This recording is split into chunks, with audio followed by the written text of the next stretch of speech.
Everybody, welcome back to Wise Talk. I am joined today with Ben. It's been a long time since we've seen him. Trey is also back. Mhm. Um, we Yes, got a yes. we got a stacked we got a pretty much stacked show. Um, Also, we're being live streamed right now on YouTube, and I had no clue that this was being integrated. So let's see how this I goes. like that. Um, we got a stack show for you. We're gonna kick things off with March Madness. We're gonna talk a little soccer, and we have a former Wise Talk member joining us a little later. Um, got some MVP debate, and also we're gonna look into the NFL offseason, specifically with how Green Bay is doing. And I got a lot of opinions about that one. So we're gonna kick things off with the with some Elite Eight preview. Well, Elite Eight preview and a recap, I should say. Last night, Florida was down for pretty much a good part of the game, and then in the final few minutes, they pull away, winning 84-79, and then Duke convincingly defeating Bama by 20, 85-65. Ben, we're gonna start with you. What was your thoughts about last night's games? I mean, starting with Florida Texas Tech, I mean, just an absolute collapse at the end of the game. Texas Tech dominated inside throughout the entire game. Florida did not send a double. They just let their bigs go one-on-one. Their bigs were getting manhandled. Um, and then for some reason, we get to the end of the game, and Texas Tech goes away from that. Florida, they posted up a little bit better, held their ground better, but Texas Tech just didn't throw the ball in the post those last 3 minutes. I mean, Florida ended the game on an 18-4 run. Um, I mean, Crazy. Florida had three consecutive threes in under a minute in crunch time, which is the same thing that Texas Tech just did to Arkansas. But I mean, stuff like that, like we said about Arkansas, it just can't happen. You know, you're up. Mm-hmm. I mean, when we were talking about Arkansas, it was a Calipari collapse. You know, we're blaming Coach Cal. I mean, I feel like we blame Texas Tech's coach here as well because, I mean, you can't give up an 18-4 run at the end of the game. And then Walter Clayton Jr., 30 points, 14 free throws. He gets to the line and then, I mean, had a couple of crazy shots in clutch time, and he was cold for three to start the game. And then also, I don't know how to say his name, but Thomas Howell, Yeah, Hall. I'm pretty 20 sure. points Yeah. off the bench, and he was huge in crunch time, did a lot of clutch threes. So, yeah, just big win for the Gators, and hopefully we'll see him in the national championship losing to Duke. Trey, your thoughts? Nah, I was gonna say I have Duke and Florida in the championship for my predicts too. Texas Tech, man, is just absolutely classic choke. I just didn't know how to finish the game. That's really what it came down to, and that's why I like Florida. Florida's big. They got Clayton Jr. who hit a couple clutch shots. Who's looking nice. That I don't know though, actually, because Florida, like you said, they are a little shaky. That Florida versus State game will be very good. But I think Florida will get through that. It's a championship. But on the other side, Duke that was just a master. Duke from start to finish. They're so built for this. And it's crazy knowing they have three true freshmen starting and getting like a majority of the minutes, and they're playing like they've been there before. It's so weird. Duke's winning it all.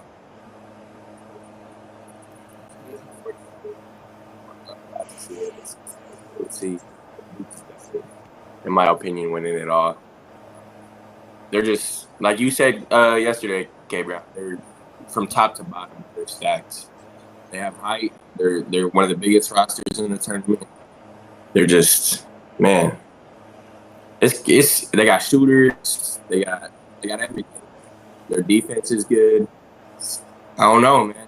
They're just them, and I think they'll play. I think Houston's gonna win, and not to get ahead, but I think Houston's gonna win. And I think Duke's still gonna be Houston. I think maybe Houston will be the best comp they've played for sure, but I think Duke's still gonna give him that belt. Yeah, my thoughts about it all, starting with Bama and Duke. I picked Florida to win the Natty, but I think I'm regretting that pick because Duke, they look way too good. Like they're stacked from top to bottom, as I said yesterday, and they can defeat you. They only shot 13 threes last night, and 6 of them were made. Yet they still put up 85. And they were highly efficient. Crazy. Shot 54% from the floor, and they make their free throws. Cooper Flagg didn't really exactly have that great of a game either. I mean, it was just... He didn't have the best shooting percentage. Nope, he only shot 37% from the floor. And then Duke's leading scorer. Y'all know who the dude is. Y'all know who he is. Then Tyrese Proctor, who's been clutched the entire tournament, went 7 for 10, had 17 points. Bama, they just had no answer. They had no answer. Duke's defense, they can suffocate you. They're too lengthy. They're versatile. I picked Florida, but Jesus Christ, I don't think I've ever regretted a national championship pick more, even though they got so close. Duke looks too good. In Florida, they really had no business beating Texas Tech if it wasn't for Clayton. I mean... Yeah, no, those shots he hit at the end were crazy. Where he just dribbled out. Dribbled out, like any other player would get benched for a shot like that. Mm-hmm. But he got the green light and he's earned it. So I think he's been a top 2-3 player this entire season. So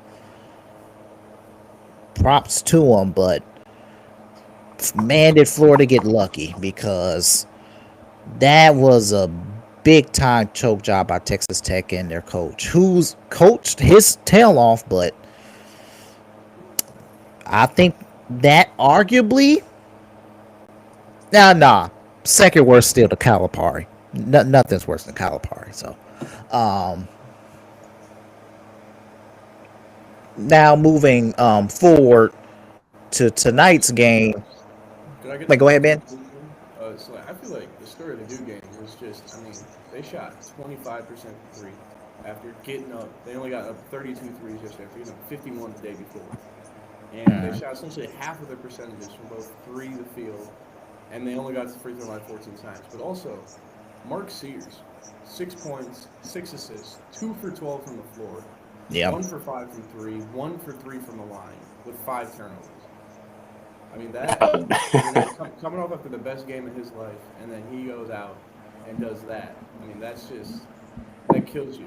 And then Aiden Holloway off the bench, who's been an absolute dog for them, gives you 5 on 25% shooting, 1 for 6 from 3.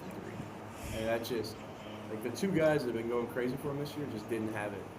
And then, Grant Nesson played well. He was working his butt off on defense. But, your 2 offensive guys show up and shoot a combined, 4 for 20 from the floor and 2 for 11 from 3, that's not going to win. 2 for 11 from 3, that's not going to win a basketball game. So I just want to get that off. Talk some shit. Yeah, especially against Duke. You can't have those type of performances against Duke. You got to be on and stuff. Yeah, one of the things that I was that I would say that gives Alabama a little shot in this game is their guard play. And their guards were dog shit. So, props to Duke. Again, their defense. John Shire did one hell of a job constructing this team. He did, though.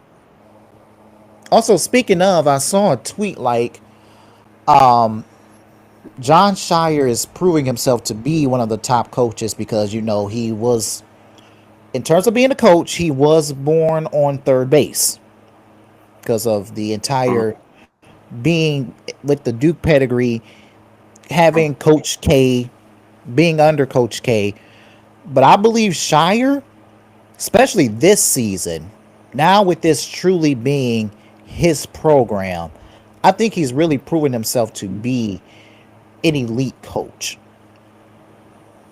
What are your thoughts about that?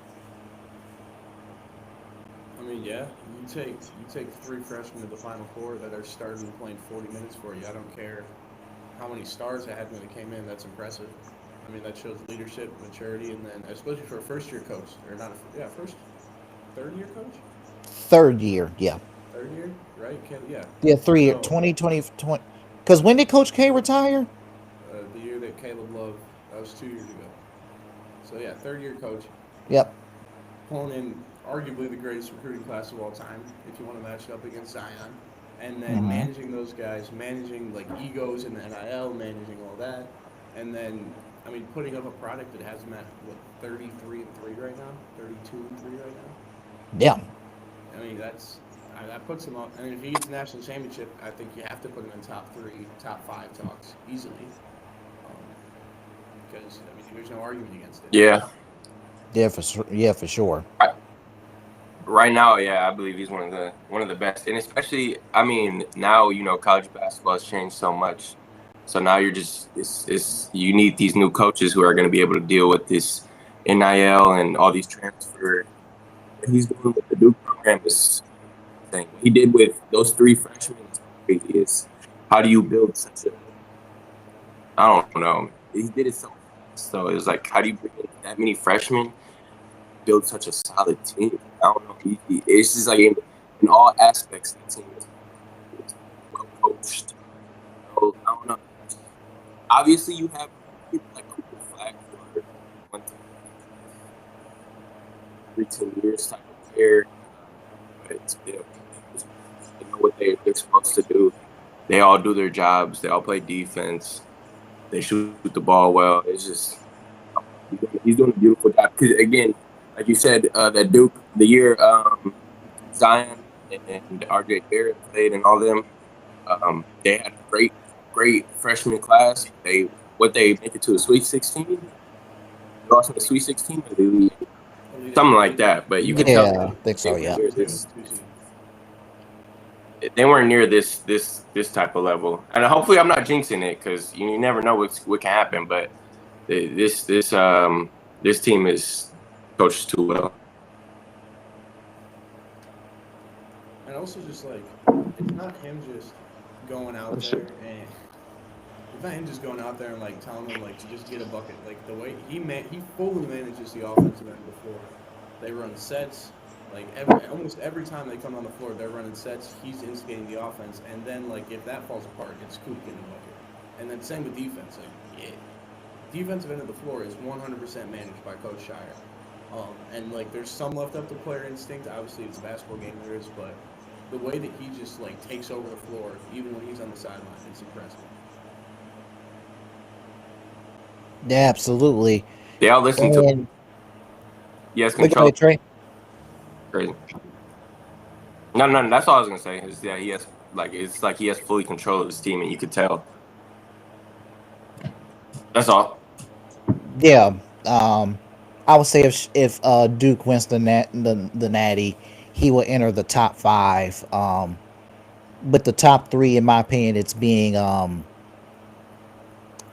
all time, though? No, not all time. Currently. What was it? Okay. Izzo, Samson. Who did I say yesterday? I forgot that quickly. It was Izzo, Samson, and I forgot that quickly. We threw out Bill Self yesterday. We threw out Calipari yesterday. We threw out. Hell no, not Calipari. Hell no. We threw out Matt Painter yesterday. I'm about to say that as a joke. We threw out Matt Painter yesterday.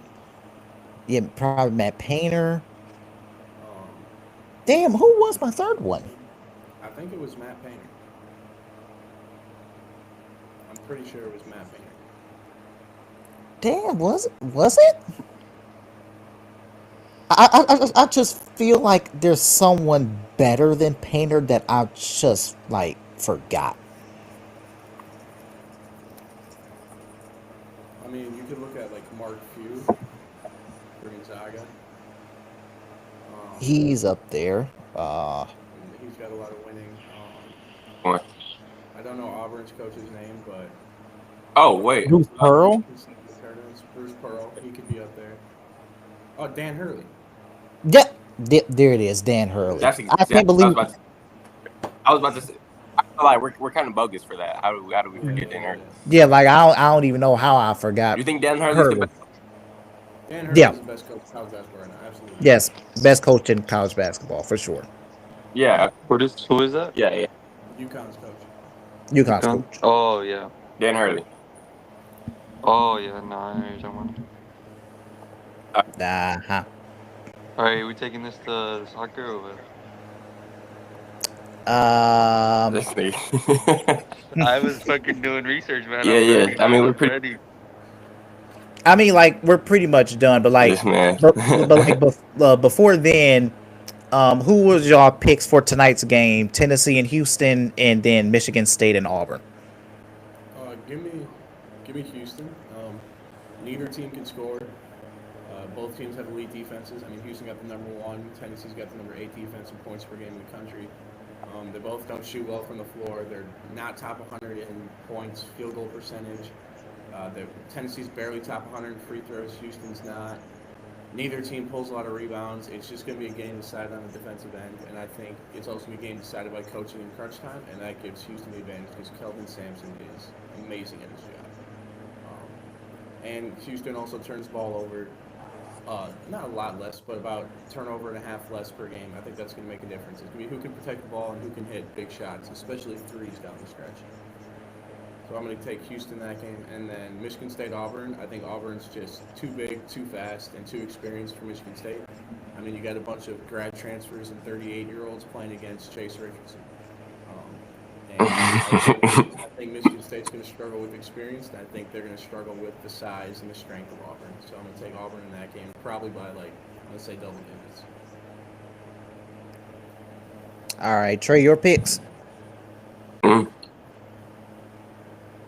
I don't know. I think the Tennessee and Houston game is going to be. Although I said Houston before, that's going to be a really good game. I think Tennessee's super tough, but like I said before, I think Houston. And then I don't know. I feel like that Michigan State game was a little upset. Like Auburn almost sold last game. No? Didn't they almost lose last game? Am I tripping? Was that the game before? I forgot who they played, but I feel like Auburn almost just lost last game. They was down. Auburn. Yeah. Yeah. But they were I don't know. I think Michigan State. I think it's going to have a good game plan. I think they might be able to pull it out. That's also because I have them. But yeah, I guess Michigan State, Houston. Yeah, it's crazy that this year is my bad, CaBreon. This year is literally is 1 seed versus 2 seed, 1 seed versus 2 seed, 1 seed versus 3 seed, and 1 seed versus 2 seed. There's no upsets this year. It's a little like not normal. Like I want to upset. I want to Cinderella. A little makes me angry. My bad, CaBreon. Yeah, like me, Ben, and Dave, we were talking about this yesterday. This is one of those years in which it's just seemed like the year in which it's deemed for the best of the best. Yes, it's fun for us to have the Cinderellas, the St. Peters of the world, the Loyola Chicagos of the world, the NC States. But even my mindset going into like making the bracket along with Ben, me and Ben pretty much said the same thing. The number 1 seeds just seemed in a level higher than everybody else. So, Yeah, you're right, Trey. Like, I would have loved to see the Cinderella, but this is one of those years in which we can't have them. But my picks, um, I have Houston beating Tennessee. I have Auburn beating Michigan State, but I want Michigan State to beat Auburn for personal reasons. We'll, we watch yesterday, you'll know why. Um, you'll know why. Um, but yeah, that pretty much. I think that pretty much does it for college basketball. Anything else anyone needs to add? Go do. Nah. Go do. All right, then. Ben, I'm actually going to let you take this over because we're getting back into talking about soccer. So take it away, Ben. All right, so we'll start. We'll start in the Champions League, boys, and then go to the Prem. Wait, hello? Have I been lagging? What? Yes, bro. Your camera's fucking tweaking. Hey, Yeah, you've been lagging a bit, like a live delay. yeah. Okay. But like, has it been doing while I talk? I don't know. I'm just lagging over here. Like, yeah, it's bad. It lags. Hold on. I'm gonna leave real fast and enjoy. I'm gonna leave real fast. And Okay, cool. Bro. All right, cool. But did you guys see Yamal's fucking weak ass goal? I'll be bro? back in 2 seconds. Relax, little buddy. No. But like, I'm just saying it just happened right now. Like, bro, that shit was ass. Wait, what just happened? Jamal scored, like, he shot a free kick and it, like, deflected straight off the defender and it was an own goal. That shit was ass. And we need them, and, like, Real Madrid needs them to lose because the title race. Yeah, we need them to drop points. That's so shitty. Look it up on Twitter. I'm just gonna wait till it shows up on Instagram. Just look up Jamal free kick and it'll show. We're starting with the Champions League, correct? Yeah. All right. Bro, are we serious? Bro, that shit is so ass, bro. I'm actually salty. And I know that It's you know they're not not going to his score goal. either. It's not even his goal. That's ridiculous. No, they didn't give it to him. They gave No, him his yeah. own goal. Well, you said, Christian, to look it up on Twitter. Twitter is down right now. Oh, Never mind. It's back up. I was going to say, It's it was back like- up. ESPN FC. That's it. Yeah, I think it was down for a little. It was down like when I woke up. You guys but saw Twitter got sold? Twitter got what? Sold? But from Did? To Elon? who? It's like an AI company. Some shit like that. yeah, I think Elon sold it to himself. Really? What's up, Trey? There was like Yep. a thing where like he had to sell it because like he lost so much money in Tesla and he used Tesla for it. Mm. All right, so we're like Still lagging, previewing the but matchups or what? Yeah, Or we're we'll just gonna review talk about it in matchups, general. Yeah, we'll review matchups. We'll do predictions, and then we'll go through. Hey, you seen Yamal's goal? Yeah, we were just Yeah, talking about that. we just was talking about it. That shit was so weak, bro. That's not it. That thank God he didn't get that shit, bro. That weak ass goal. All right, No, so they let's start- counted it. They counted it as their own goal. I'm pretty sure. Yeah, they did. Yeah. They did count as own goal. Continue on. All right, Yeah. we'll start with PSG and Aston Villa.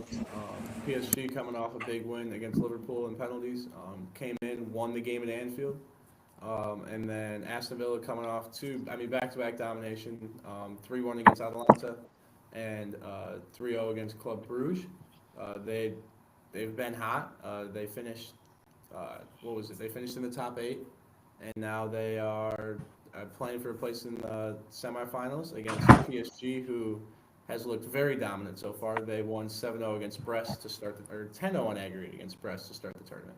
So, what are thoughts on predictions for that game? How do we think Dembele is going to do? What do we think? Who started?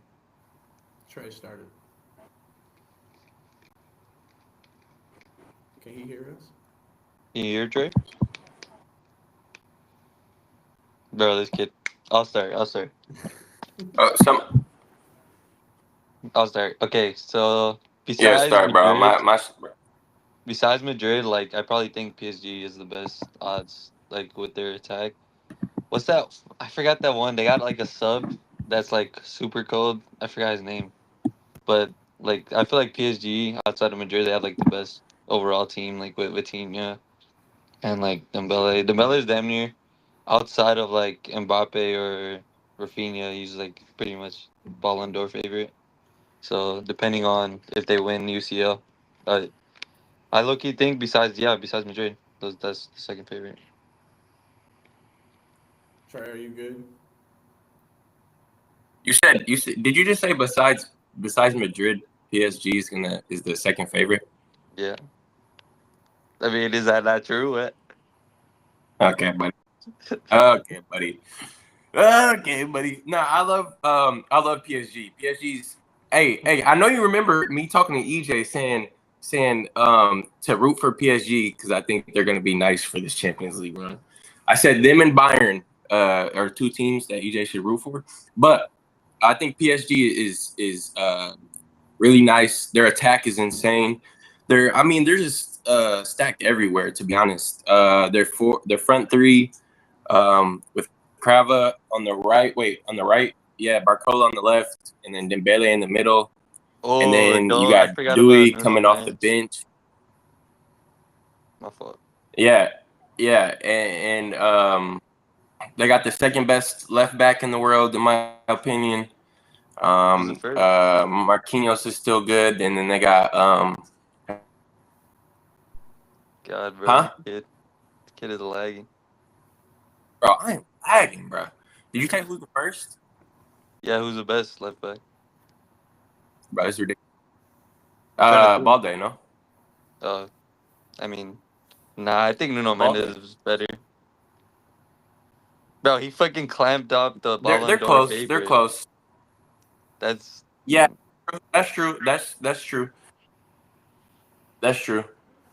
They're like I like them both. They're both similar too, in my opinion. But yeah. anyways, and then their midfield is so cold too, bro. With Vitinha and bro, oh my goodness, they're so cold. So I think they're gonna give it good to Aston Villa. I don't think really Aston Villa has a chance, and I think well, first Madrid has to worry about Arsenal because they got Saka back. And Arsenal likes to play like Atletico and just pack the back. So that'll be a little interesting. It'll probably be a low scoring affair. You guys should beat Arsenal and PSG. Madrid that's a great matchup. It's a great matchup. Yeah, But I mean, I think PSG is going to beat Aston Villa. yeah, and Aston Villa, they've been struggling domestically at least. They've dropped points in 4 out of their last 5 games in the Prem. They went from competing for Europe, and now they're in 9th. They were in 5th when they started dropping points. So they've struggled. Obviously played a subpar side in Club Brugge, won 3-1 and 3-0. But I mean they've struggled recently, so I'm saying like PSG by probably 4 or 5 goals on aggregate. With how dominant that they've looked, how dominant that they've been. We'll move on to Barcelona Dortmund, the other April 9th game. Barcelona coming off a 4-1 aggregate win against Benfica and a 4-3, or I'm sorry, and if I can find it, and then a bye because they had the first round bye because they finished in the top 8. Barcelona, who, I mean, they've had a streak of wins running back to probably a month now. And then Dortmund, who's been struggling in Germany this year. They were 15 points behind Bayern at one point. So not the best season for Dortmund, especially after the past 2 years where they made it to the Champions League final and won a Bundesliga. So what are predictions, thoughts on what happens in Spain and Germany? I'll start. Barca basically has a bye until the final because the outside of Bayern, I feel like To the finals is crazy. No, outside of don't say that. Bayern, The I feel semifinals is like gonna be good. Don't disrespect Bayern, bro. outside of the Bayern is like the only team. Even Bayern, I feel like they don't have like the creativity offensively to even compete with Barca. That's Bro, why they I have feel like Musiala. What do you mean? that's the only player they have. Like Kane is like he's good, but like he's not gonna fucking create anything out like how fucking PSG or Madrid is. You know what I mean? Like they're not as dangerous. So I feel like Barca has even with the Dortmund, I feel like that's gonna be a spanking, like 5-4, maybe 4. We win by 5 or 4. I don't even know really outside of a couple like 3 players for Dortmund, to be honest. Trey, thoughts? Yeah, no. Barcelona is gonna. It's not really no competition. I mean, Dortmund, for being for real, Dortmund is like in like 11th league play right now, so they're struggling in the Bundesliga. So like they're gonna get Barca is like the hottest team on the planet right now, so they finna give them that belt again. So Shout out Max, man. it's not really much to talk about That's there. probably why he was ducking this one. Barcelona did play. Oh what?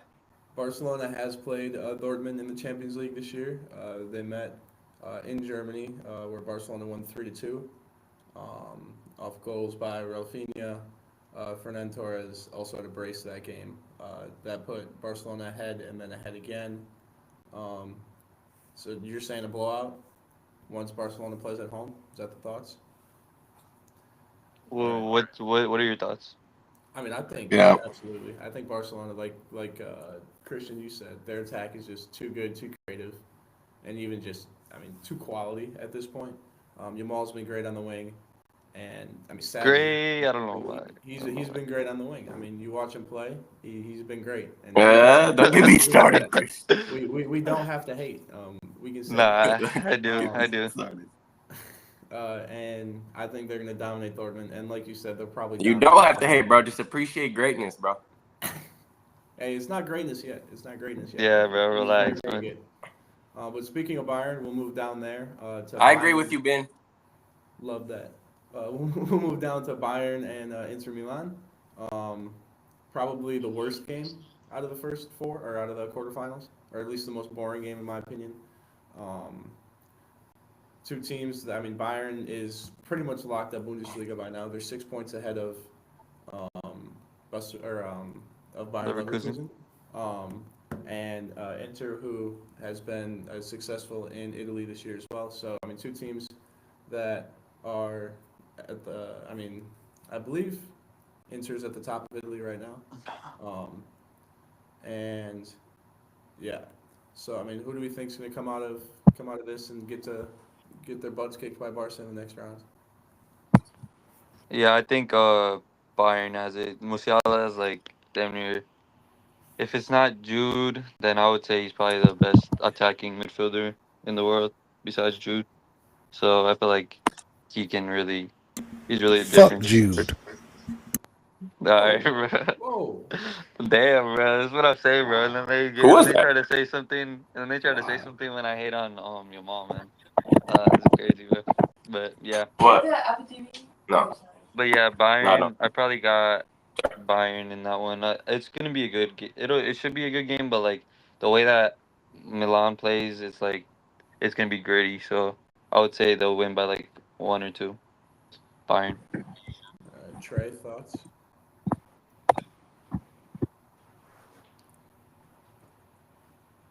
Trey, can you hear me?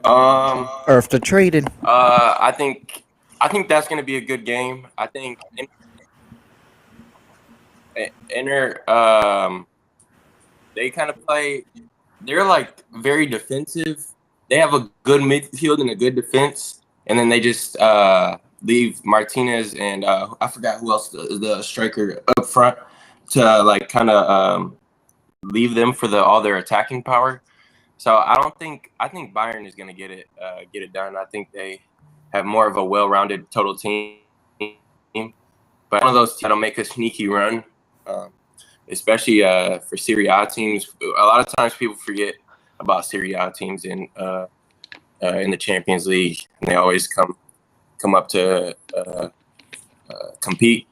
So I think Bayern is gonna win, but I don't know. I don't like. Whoever wins that game is just gonna get smoked by Barca. So you're right. They're two good teams. I think Inter would more likely suit up well against Barca, just because they have the. I I feel like they have the defense and midfield that could probably handle Barcelona's attack a little bit more. But I think Bayern's going to beat them. Yeah, I agree. Hey, I'm about to join off my phone, so my Wi-Fi All right. ain't fucking up. Hold on.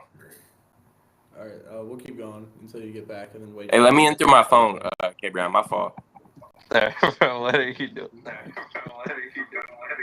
Oh my god, it was a fucking echo. There we go. All right. See, now I'm not lagging. Okay. Nice. Leave from your computer, bro. I did, bro. I did. So, Inter's attack is highlighted by Marcus Thurman and Martinez. Thurman, that's who it is. Thurman, yeah.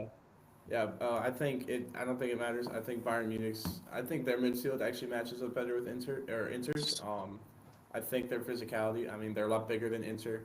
And when they play in Germany, that is a much better home field advantage than what Inter will provide in Italy. And I think that I don't think it's going to be a high-scoring affair, but I think Bayern can win by multiple goals in aggregate and move on, lose by multiple goals in aggregate to Barcelona. I think that's just what it is. Harry Kane, he's still a dog. Harry Kane's been underrated this season. He has been underrated, like every single season. Where that's true. Goals. He's doing his job as a striker. He's not fancy. He's just a good player. But I think Bayern moves on to play Barcelona, and then I think Barcelona obviously wins that game to get to the final. But we'll move on to Real Madrid-Arsenal. Probably, I'll say the most anticipated game of the quarterfinal. Arsenal coming off, I don't want to say disappointing Premier League campaign, but they've solidified a second place right now, maybe a third place right now. They're fighting with Nottingham Forest for second place. And then Real Madrid fighting for the top of La Liga, currently tied with Barcelona on points, and 3 points behind in the live table if we're counting Yamal's own goal scored before halftime. So what are the thoughts? Real Madrid, Arsenal, how's it going to play out? What do we think? We'll start with Christian. I feel like the first game's at Madrid or at Arsenal? The first game, I believe, is at. Can you find right now? It is at Emirates. It's at Arsenal. Okay, so I feel like the first game it'll be ending like a draw probably, but like when we go back to Madrid, it's gonna be like 3-0. So my prediction is like 4-1 on aggregate probably. Like Arsenal is decent, but I feel like Madrid's the favorite like in the whole UCL. So I think they're gonna go through pretty handily. What do you know? A Madrid fan thinks they're the favorite. Oh yeah, Oh. it's almost like we won like 5 of the past 4. No, I agree with you though. I think Arsenal will keep it close and make it very entertaining. I think Arsenal might even go up one at home. I think they'll keep it real close. But then at the end, I feel like Madrid's just gonna have that comeback special that they always have. The inevitable. Yeah, the inevitable. Against Arsenal too, bro. Arsenal is gonna choke. There's no, just knowing Arsenal, bro. They're gonna do a classic little choke job. I do like Arsenal now that Saka's back because that was like half their offense was Saka. Yeah, he's so now that he's back, I have a little bit more hope in Arsenal, but I don't think they're gonna be able to hold off Madrid for that long. Not with the way Mbappe's playing right now. Mbappe back in form, best striker in the world, and then Player, you mean? huh? Player. Best striker in the world. Player. Best striker in the world. But with his form and the way everybody else is playing, Jude would probably get a last minute winner on some classic shit.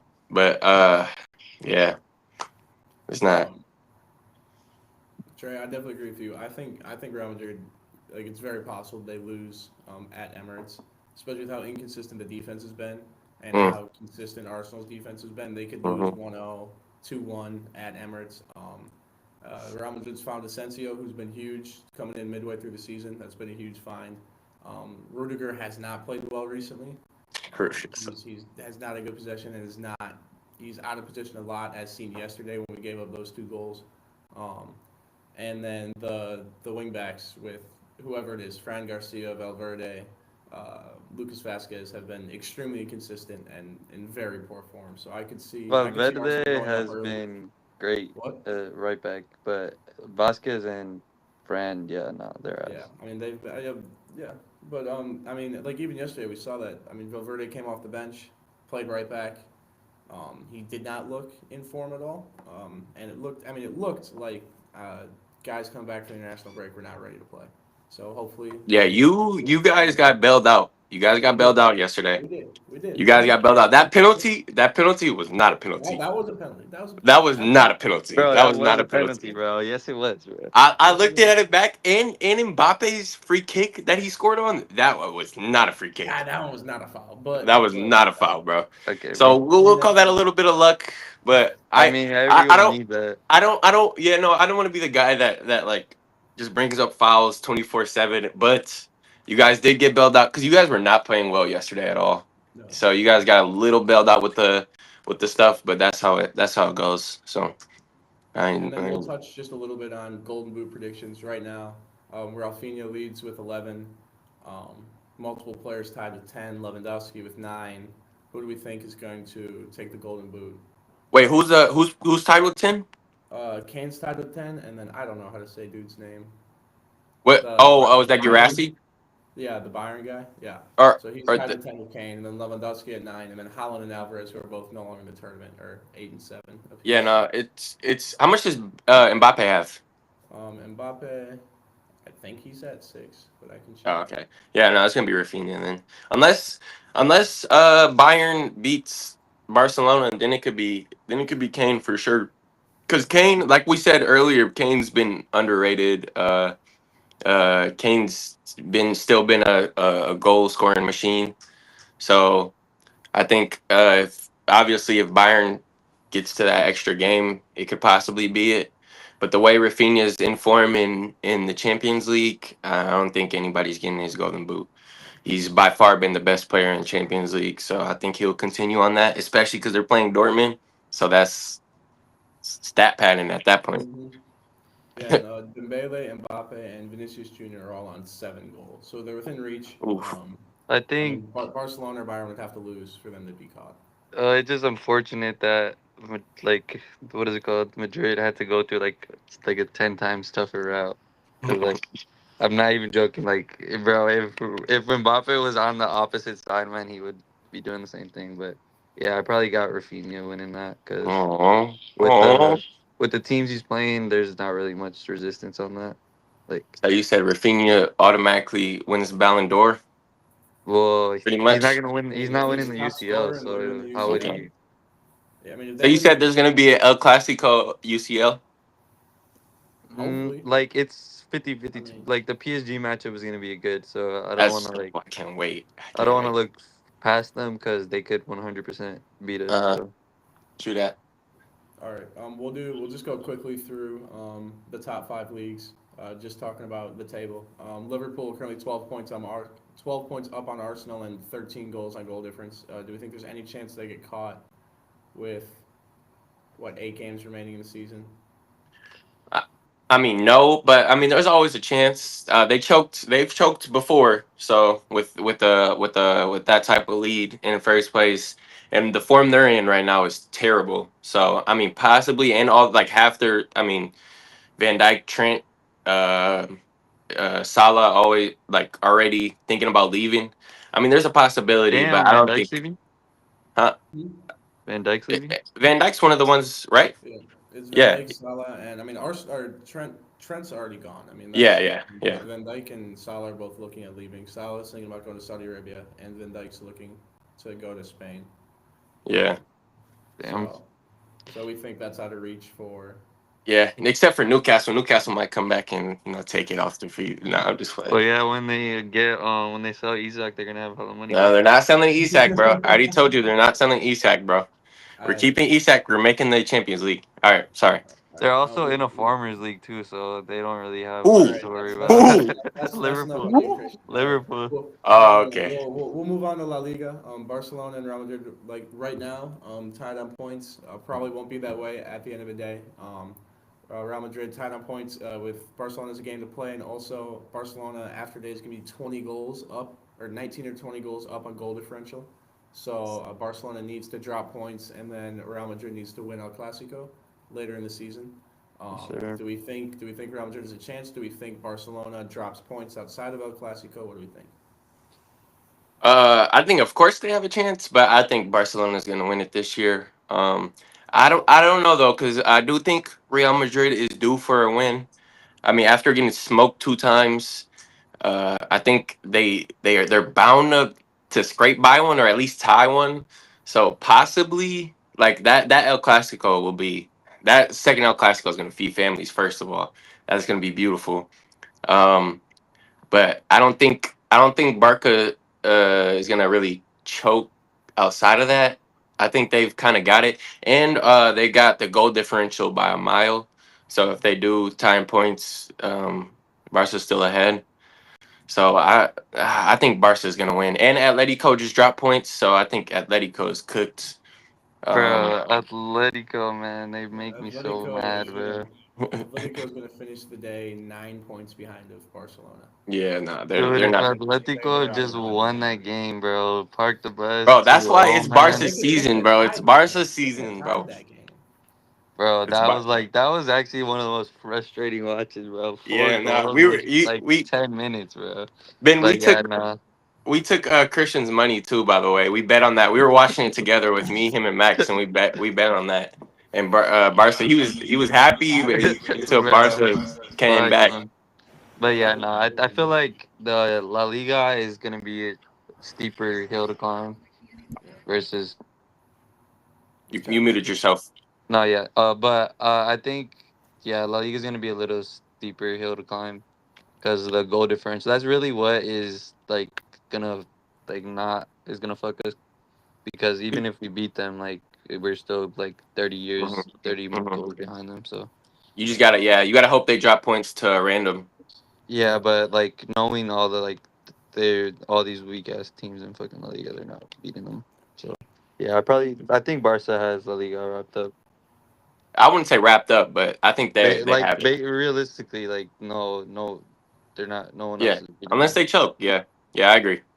All right. Barcelona finishes the year with Villarreal and Athletic Club, two top five teams. So there could be some drama late, but I mean, La Liga's always been the top two, and then everybody else. So Hmm. we'll move on to. Do we have a preference on which league? Do we want to go Spain Uh, or I take the mean, to league? get dude, one over League One, I mean that's pretty much, but it's just PSG. Yeah. and I It's, lucky don't really watch Syria to be honest. Serie A is good. Serie A is good this year, Yeah, isn't it? Syria is fun to watch. Who are the top teams there? Is it the Milans? I Serie know A. Atlanta's up there too. Is yeah, Atlanta is Napoli good this year? I forgot. I Yeah, just remember there was like 4 teams that were kind of close. so right now, Inter's at the top of the table, 64 points. Napoli is same games played, 3 points behind at 61. Hmm. Atalanta is a game ahead. They're at 30 games played, and they are 6 points off the top at Ooh. 58, 3 points behind Napoli, and then um, I mean Juventus is on 55 points.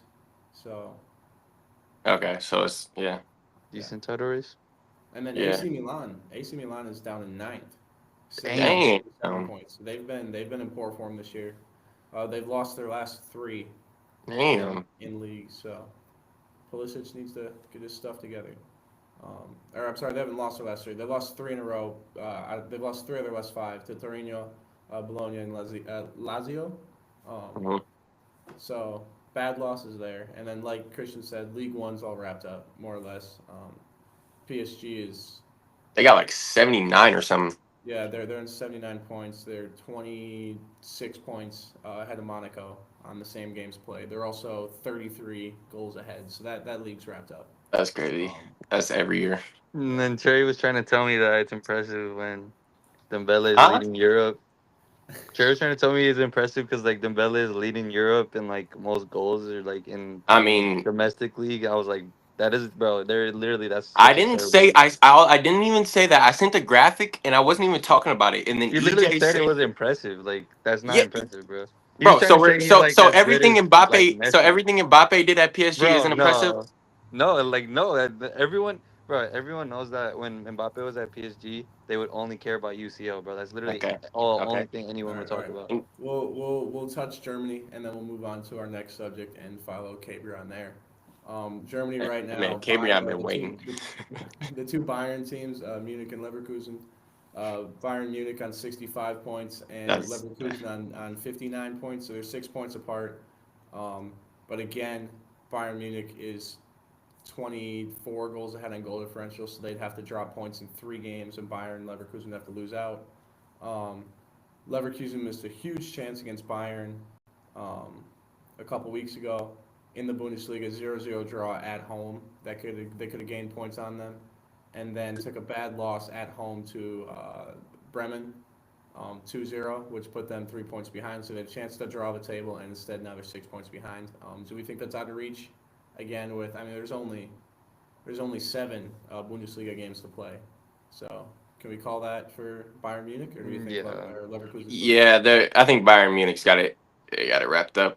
I mean, Leverkusen's making a good little stretch, but I don't think they're gonna come back on Bayern Munich. And then in happier news, Girona has tied it. I was just about to say that.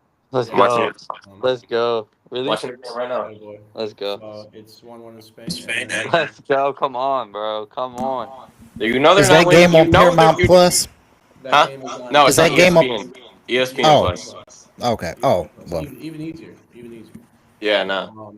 So now that we've kind of wrapped up soccer, we'll move on to the NFL offseason grades, draft preview. We'll hand it back over to CaBreon Wise. All right, boys. I gotta go. See you, Chris. All right, All sir. right, Have a see good you, shit, Christian. buddy. Thank you. Appreciate it, bro. Thank you. You said Barcelona's winning it all? Ah, all right, moving forward to the NFL offseason, NFL draft preview. But you know us, Packers first. And to say that I'm frustrated is an understatement. Mm-hmm.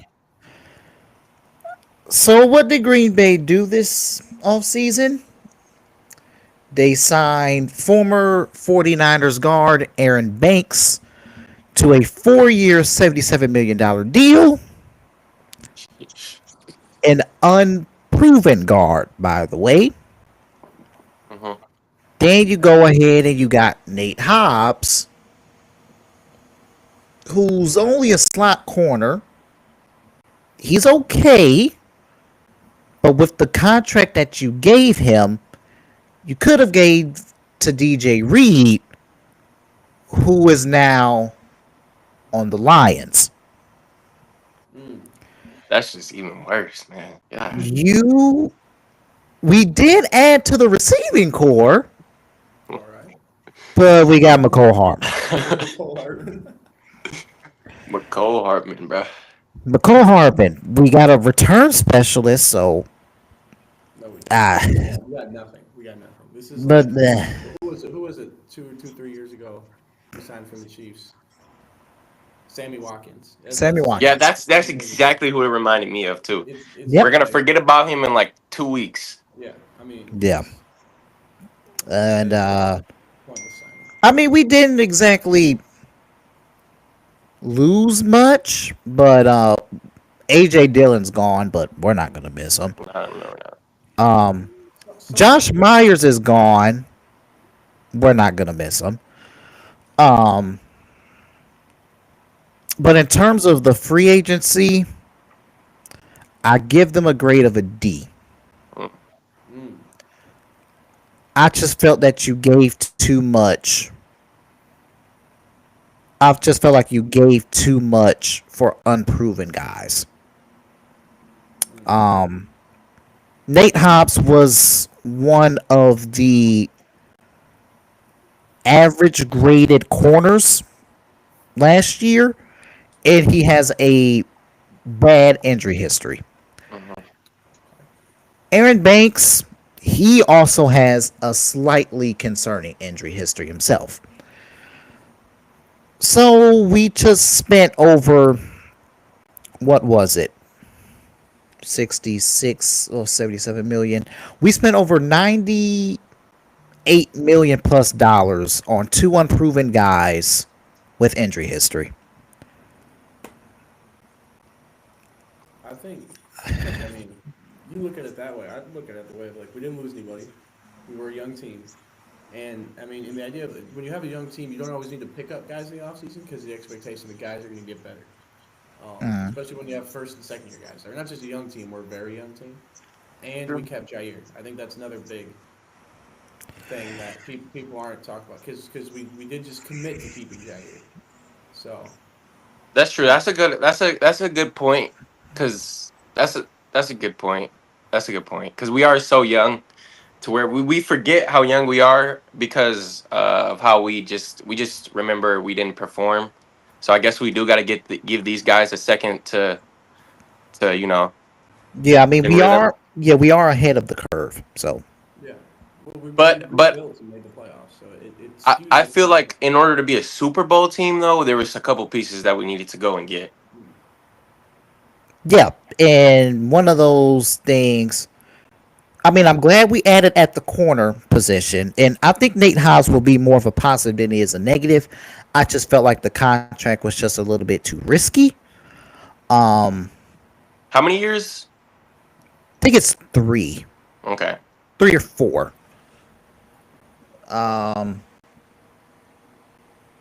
but like to in the draft, we must get two uh, specific positions: Mm-hmm. edge rusher and wide receiver. Mm-hmm. Okay. Um, Dang, we should have got an for edge. Man, we needed to go get an edge rusher, bro. We should have. that We should have got. We should have because got an edge rusher, bro. our pass rush was highly disappointing, Mm-hmm. especially after we gave Rashawn Gary that big contract. Yeah, man, he was so disappointing. Yeah, I We had mean, we had a chance to with like Miles Garrett saying he wanted out of Yeah, bro. well, then that him turned saying out to he be a wanted lie. to back He wanted the money. Yeah, Have you he I heard was him say playing mean, that? games. He was playing uh huh. games. Yep. But I don't know. I feel like we'll be okay. You know, I picking up a wide receiver in the draft. I feel like whenever we do that, it's always a big risk, especially if we draft a wide receiver really early. I feel like the guys that have had a lot of success for us, we picked up late.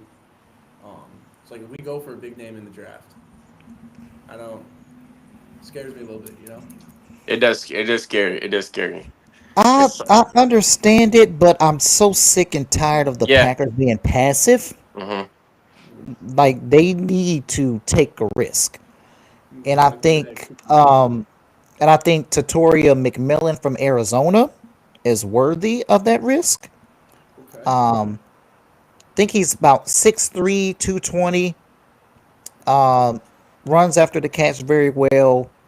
He can get 50-50 balls. Solid route runner. I think he can develop into being a wide receiver one Okay. because that's our problem. As we have very good receivers, none of them are number one, and that's the problem. Yeah. Yeah. And I mean the Uh, one who was close to it just keeps getting injured. Yeah. Christian Romeo Watson. Dobbs. Yep. Yeah. Christian Watson, but also Romeo Dobbs too, with the concussions. I Yeah. mean, that could be career-ending if they don't manage that correctly. Yes. I mean, that's two now, two big Yeah. ones. Mm-hmm. So, And also to your point, with us mishandling injuries, I believe Green Bay mishandled Jair's health situation this year. definitely. And I don't know how much of a. I mean, it's a positive that Jair is Man, on the team, but Jair been at the pissing same me off. time, he's so unreliable. Yeah. Is it really a positive? Yeah. But I mean, if we do it right, right? Because he had no trade value after this year. After like him saying stuff in the media, us going back and forth whether he was ready to play or That's not true. ready to play or not. Yeah. So like, if he balls out, first 4 or 5 weeks, we're in a great spot because we can be like, hey, we keep him, he can keep balling out for us, or trade value an all-time high. I mean, because we were going to get like a 4th-round pick for him if we tried to trade him this offseason. We were going to get fuck all. So, I mean, I think keeping him was the right decision for now. And then worst case scenario, he gets injured again or does not play well, and we trade him for a 5th-round pick instead of a 4th-round pick. And that's just is what it is. But Man, I hope he just needs to stay healthy and then prove he still got it.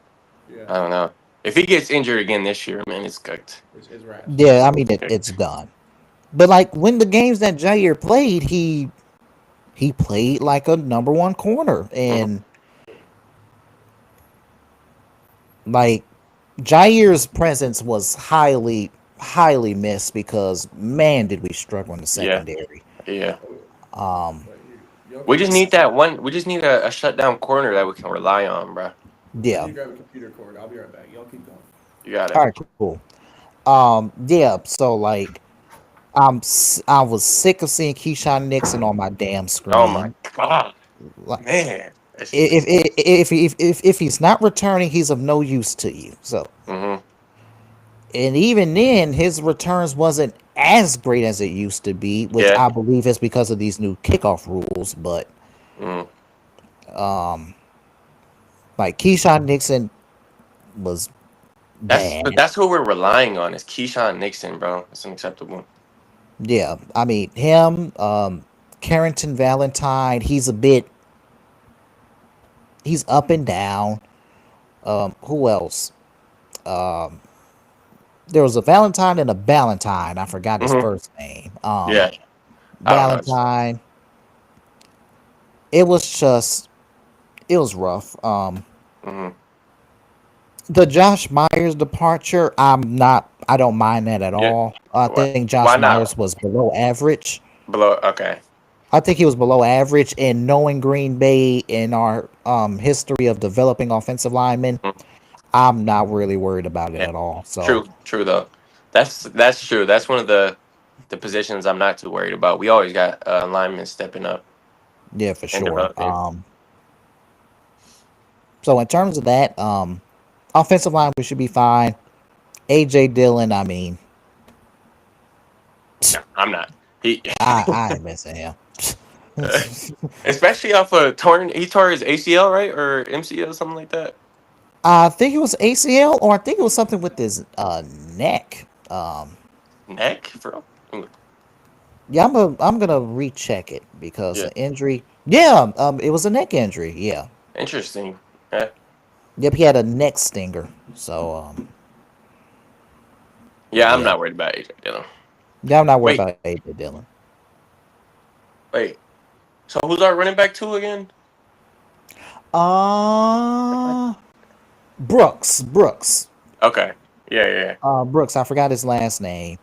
Let me get it right. And then we also have Isn't Brooks his last name? yeah, Brooks is his last name, and I think we also still have Marshawn Lloyd, who we drafted. Yeah. Yep. Let me try to get his number right. Chris Brooks. That's his name. Okay. Yep. So I think running back 2 we should be fine too, and plus Josh Jacobs was one of the best signings last year. So Yep. not worried. See, that's one we went out and we don't do that, and I was surprised when we did do that. But we went out and we got a certified, solidified, almost star player, and he turned out great for us because our running game was beautiful last year. Our Josh Jacobs was beautiful last year. Yeah, Josh Jacobs was great, and also Xavier McKinney, he was great. Oh yeah, So, exactly. Man.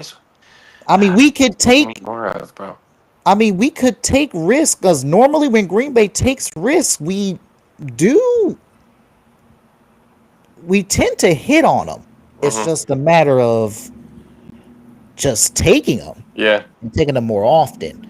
And plus, we don't really take risks in the draft. Gutekunst loves Georgia defensive players and versatile offensive linemen. So.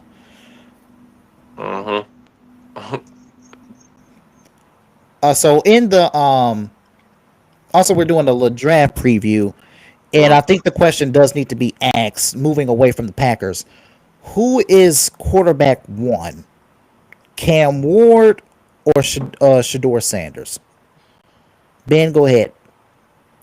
I mean, I would say QB1, in my opinion, Ah, coming to draft was Shadur, just because of the versatility, and I think also the, I don't want to say like the professionalism, but like he played under an NFL experienced guy. I know it's his dad, but still, Mm-hmm. in a program that was replicated very similarly to an NFL style program in terms of offenses, in terms of how they're running their stuff.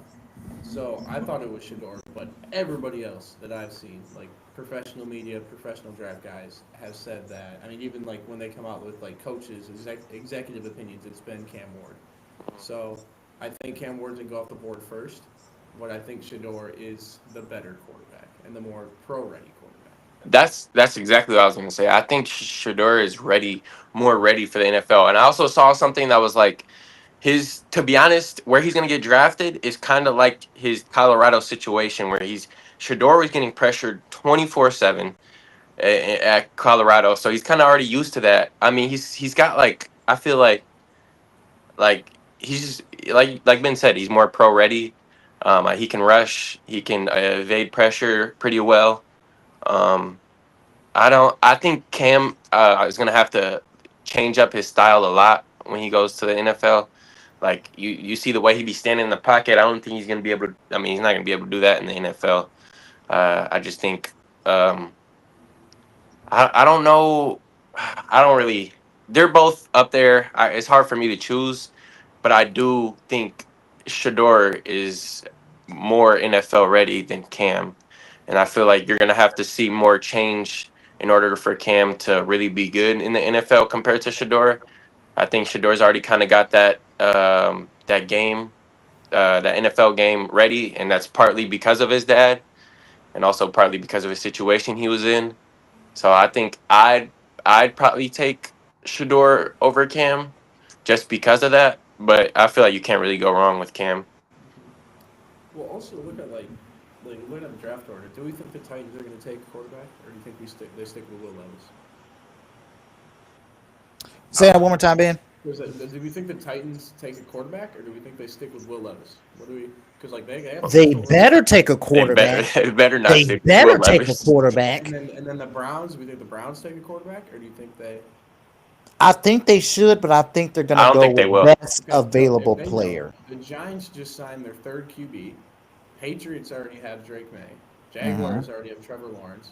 Mm-hmm. So I mean, the second guy, if he's not drafted by the Browns, is going to drop to the Raiders, Jets, Panthers. I mean, the Hmm. Jets already picked up a guy. So if the Raiders make a quarterback, you're looking at the second best quarterback in the draft dropping to the Hmm. Saints at 9. Because the Hmm. Panthers, Bryce Young looked great. Hmm. Mm-hmm. So I mean, That's a it good could be like point. an Aaron Rodgers type situation Yeah. where Yeah. it's one and It two, but yeah. two is a lot farther Yeah. down That's a good than point. where. Mm-hmm.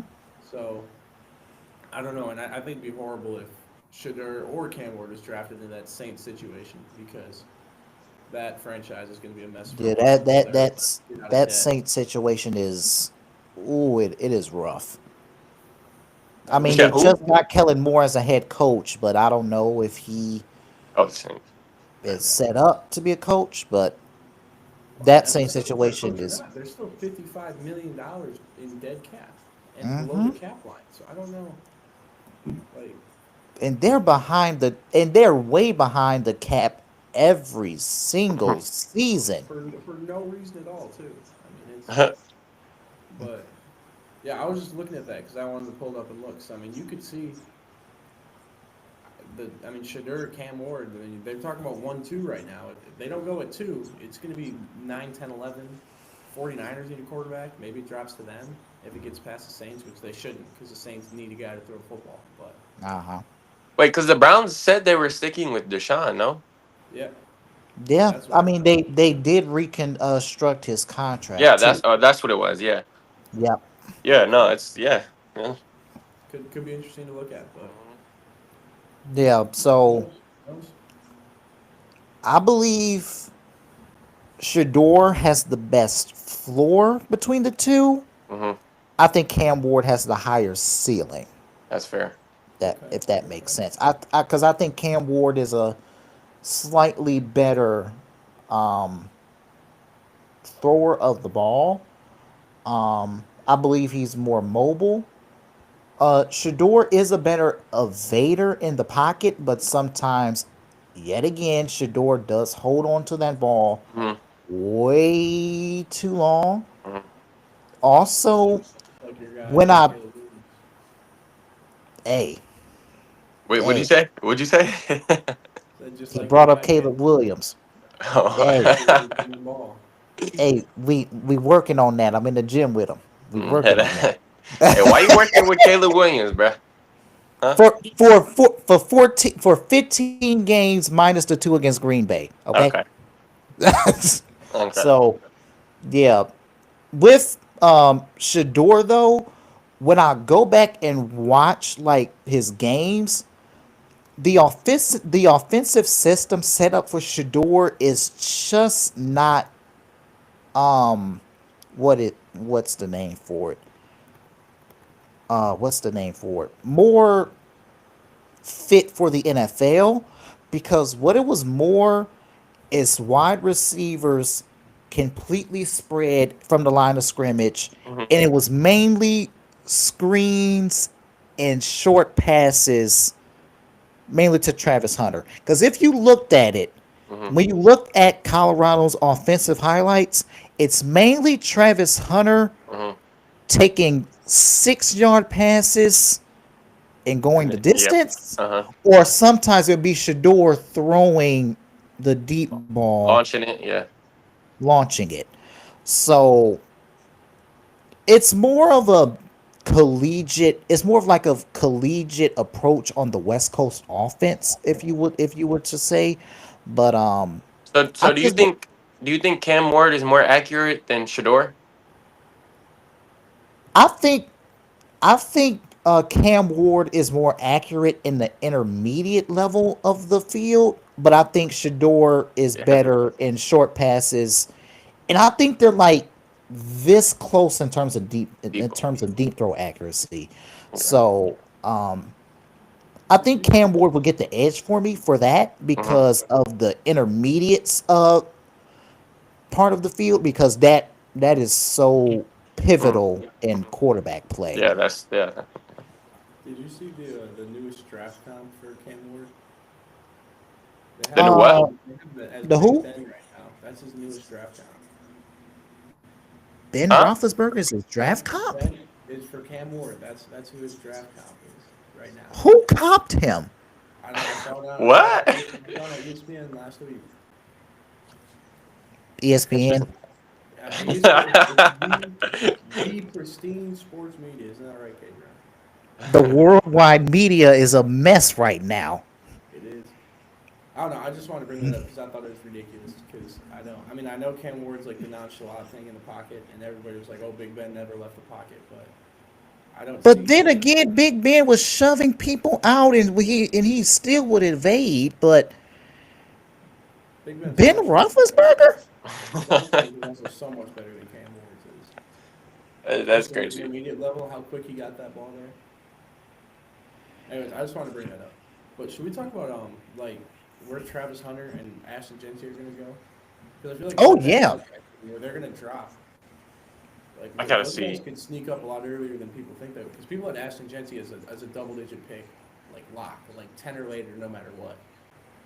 But I feel who like he could Genty? go early.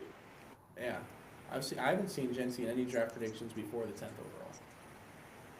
Yeah, because you know before like during the season, I thought Genty was gonna go like late first round, but like seeing what Saquon did with the Eagles, Uh-huh. seeing what Josh Jacobs did with the Packers, seeing what Derrick Henry did with the Ravens, I think the running back position is about to be valued a whole lot more.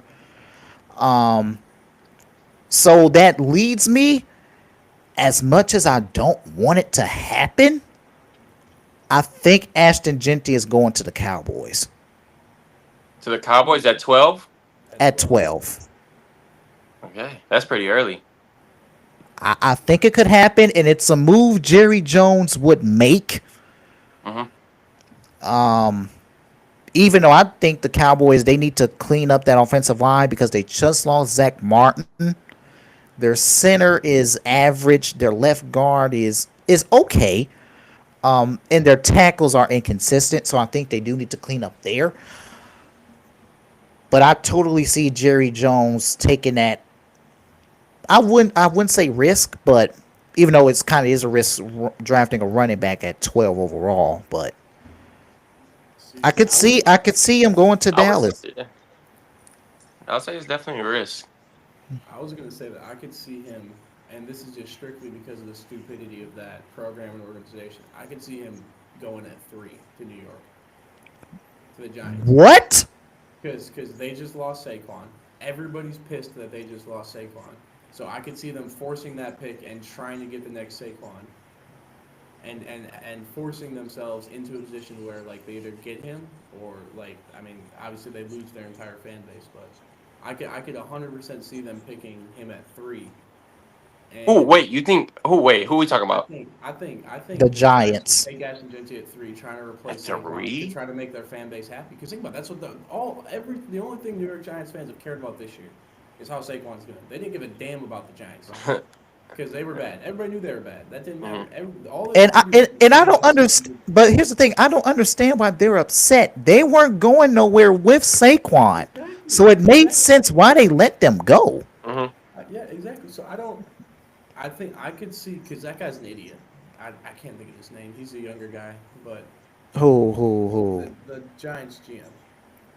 Oh, Joe Shane, I believe that's his Yeah, name. he's an idiot. So I could 100% see him reaching, trying to replace Saquon, and taking Genty at 3, Yeah, and I'm. just forcing that pick. Yeah, You I'm. think they? I'm You think they? wait, go ahead, Trey. You think they'd rather go with Ashton Genty over somebody like Travis Hunter? I think they would strictly because of the Saquon thing. I don't think there's any other teams that would up there. I don't think he should be taken before, but I think he could just because of like they've been demoralized by Saquon for the past 9 months. They left the team, had all the best running backs or second best running back season of all time, and then won a Super Bowl. So I could see him forcing it and taking him that early. I Well, don't think he they're goes. division rival, by the way, too. Yeah, exactly. So I could see it. It'd be dumb. It'd be very dumb, but I could see it. I Yeah, don't think that. I don't think they would be that stupid. That's I mean, They never then will. again, it is the Giants. that's true.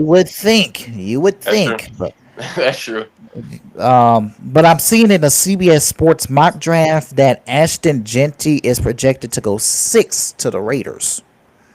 That's what I just. That's hey man. That's what I'm looking at right now. Huh? But Well, look at yeah, that. I was literally on it. Did they not just That's extend Zamir White? You say what, Did the Ben? Ravens not just extend Zamir White or extend I was couldn't hear that you. last? Did the Raiders not just extend Zamir White, or was that last year? Or was that I 2 years ago? believe. Let me check. I believe they did. Zamir White.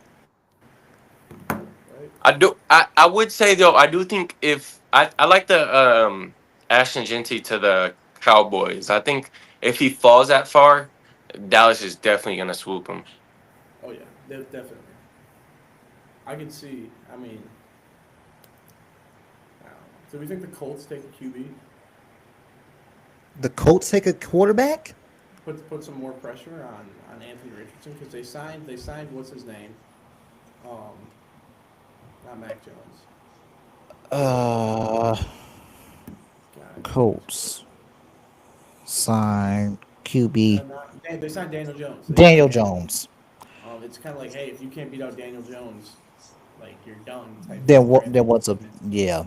But that's not a whole lot of pressure because it's Daniel Jones. So do Daniel you draft Jones. the guy and put some pressure on, or do you like where do you try to build your team? Because the Colts don't really have a lot of holes. They just suck. That's like because they have a great running back. They have a pretty good offensive line. They have good receivers. Like I don't know exactly where that defense went involved, but in points per game, they were I mean, just fine. defense they do enough. So like where would they draft? They I could go see. pick I the see like a tight end on here. That's what who, the mock draft which says. which one? Who? Tyler Warren? Colston Loveland from Michigan. Oh, from Michigan. Oh, Yeah, that's a lot. Tyler Warren's that like flex tight end, right? yeah, from Penn State. Actually, now I'm seeing he was projected to the Jets, right? No, they have a defense tag. I don't know. Do I even see him on here? Tyler I don't know. I picked a random like little mock draft. I don't even see him. Well, was it the CBS one? No, it's like an NFL one. Oh, because the CBS one, yeah, Tyler Warren is projected to go to the Jets. Okay, that would make Um, sense then. He should Yeah, be a top 10 pick. yeah, and then the Colts are projected to get Colston Loveland from Michigan, and they are in need of a tight end. So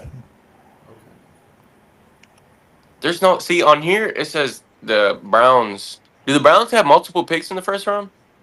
Or am I tripping? No, I'm tripping. They do. They do. I believe they do. They have the number 2 pick And the 15. At 15. and the 15th. Yeah, it's saying. Damn. Wait, the 15th? It's saying Shador for 15. Yeah, this shows 15. Because on CBS it has the Falcons at 15. See, that's what I thought, but it said that they. Maybe they have the Falcons pick. NFL, and it said they've already traded for the Falcons pick. Maybe we're saying they should trade for the Falcons. Let me read this. Okay. Or maybe. Oh, yeah. It says projected trade with Atlanta Falcons. Yeah. Oh, yeah. That's some. Oh, Okay. okay. Okay, I see. Okay. That makes sense. They're saying. I think they're. Yeah, okay. I think, yeah, if Shador doesn't get picked up, they're saying they'd trade up and try and get him. But that's, I don't know. I see that though. Somebody to play behind Deshaun, and if Deshaun is really trash, then you give Shador a year or two to a year to develop, and then Yeah, take his spot. but that's also I could see Dion pulling an Archie Manning and doing what he did for Eli. Mm-hmm. Cause I don't think Prime trusts the Browns, Yeah. nor should he. Mm-hmm. But Wait, who's the Saints quarterback? Derek Carr, Derek Carr, yeah. Why don't the Big Saints? contract, though. So the Saints. Do you think the Saints should pick up? they Sure. should 100% get a quarterback. Because I'm gonna tell you this, I know a few Saints fans, they fucking hate Derek Carr, and it is like it's understandable because they went from Drew Brees and Saints fans. Uh-huh. Drew Brees is damn near God to them, Uh-huh. Uh-huh. and then going all the way to Derek Carr. I mean, Yeah, that's like having a trash quarterback after A-Rod. You know what I'm yeah. Which, hey, couldn't be us. saying? Shit. Knock on wood, though. Come on. Yep. Hey, and you also have to look at Taysom Hill, possible career-ending injury with his ACL. Oh, yeah. tear. Wait, what happened? He tore his ACL. last He tore his season. He ACL. tore his ACL? But there was like a bunch of external and like damage other than his ACL in his knee. Damn. Possible career ending on that, and we haven't had word from him all offseason, as far as I know. So, I mean, that's Prayers up to him. a third of the Saints' offense right there that you have to replicate with something. Yeah. Now, this hasn't taken an edge rusher, which is not the move, in my opinion. Their offense was horrible, and they need to do something. Who, New Orleans? Yeah, this is the NFL one. They have New Orleans at 9 taking Shamar Stewart. Jamar Stewart from Texas. Yeah, the edge rusher. Yeah, no, that would be. There's no way they don't pick a quarterback. They should get a quarterback or at least another offensive weapon. I mean, Yeah. I think you got to go offense for the Saints. On the CBS one, Green Bay is projected to get Donovan Aziriku. I hope I said that right. Edge rusher from Boston College. I haven't done too much research on the guy, but I do know that he played under Jeff Hafley, who was our defensive coordinator. So I think him being familiar with that system could help a lot. Mm-hmm. And also edge rusher at the first round. I love it. But. So we know it's going to be edge rusher or wide receiver. It better be edge rusher or wide receiver. So do you think we're going to get edge rusher over a wide receiver? I think we're going to go with edge rusher over wide receiver given our history. Yeah. Okay. Yeah. Because we can get Donovan. We go with Donovan. But I mean, this one has him getting picked the Chargers right in front of us, and then we get Uh-huh. Matthew Golden right after. Uh-huh. Which I Wait, do who? not hate Wait, Matthew who we get? Who we get? Matthew Golden. Matthew Golden. Oh, Matthew Golden. Oh, I mean, Oh, that the Texas wide receiver. Yeah, Mhm. because he's a dog. He's absolutely. I like that. I like that. That's just because I think that's just because they have Donovan getting selected right in front of us they have him. by the Yeah. Chargers. Uh-huh. And that would also be our first round wide receiver since Javon Walker in 2002. So That's 2002. insane. Insane. That's insane. Neither of us were born at that time. good call, Kate. I was born 4 years after that. Yeah. Crazy. And then they have another receiver that I like in Luther Burden, the third from Missouri. They have them going to the Steelers, which I don't get. Because they just got DK Metcalf. They just got DK Metcalf. I mean, that'd be, make it even better, but I think they need to draft another O-lineman if they have a guy there that's worthy of it. Yeah. But the idea of that, DK, Pickens, Luther Burden, and then most likely Aaron Rodgers at the helm. Yeah, but I mean, he's got 2.5 seconds to throw the ball.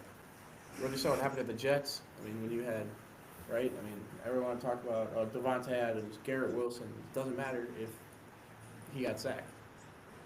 And it also doesn't help if your play caller ain't good either. Mm-hmm. And Arthur Smith is the offensive coordinator for the Steelers. Whew. I forgot about that. Yeah, that's gonna be bad. Aaron retire. Aaron retire. You should have been retired. I agree. Yeah, it's bad. It's so tough. Yep. But y'all got anything to add about wait a minute. Actually, I just saw this. In the CBS Sports mock draft, Shedeur Sanders is projected to drop all the way to 26 to the Rams. That's not happening, bro. See, I think that's just. I mean, there are teams that need a quarterback. That's not happening, bro. Yeah. But then again, I love the idea that Shedeur gets a year behind Matthew Stafford. Wait, 26. Oh, because okay. What'd you say? I low-key love the idea that Shedeur gets a year behind Matthew Stafford. Yeah. I kind of love that idea. Mm-hmm. Yeah, but I mean, if you go through the teams and you look at it, the Titans need a quarterback. For sure need a quarterback. The Raiders for sure need a quarterback. The Saints for sure need a quarterback. The 49ers are starting to get to the point where Brock Purdy. Yeah, I don't think they're gonna get a quarterback though. I think they're gonna. Well, I'm not saying they need one, but I mean, Brock Purdy, Mr. Irrelevant, has been looking pretty goddamn irrelevant recently. Yeah. Well, Cowboys might need one because Dak Prescott's either going to get paid or they have a lot on that contract, and he keeps getting hurt when he's playing. Browns possibly. Well. Yeah, so I don't. Browns.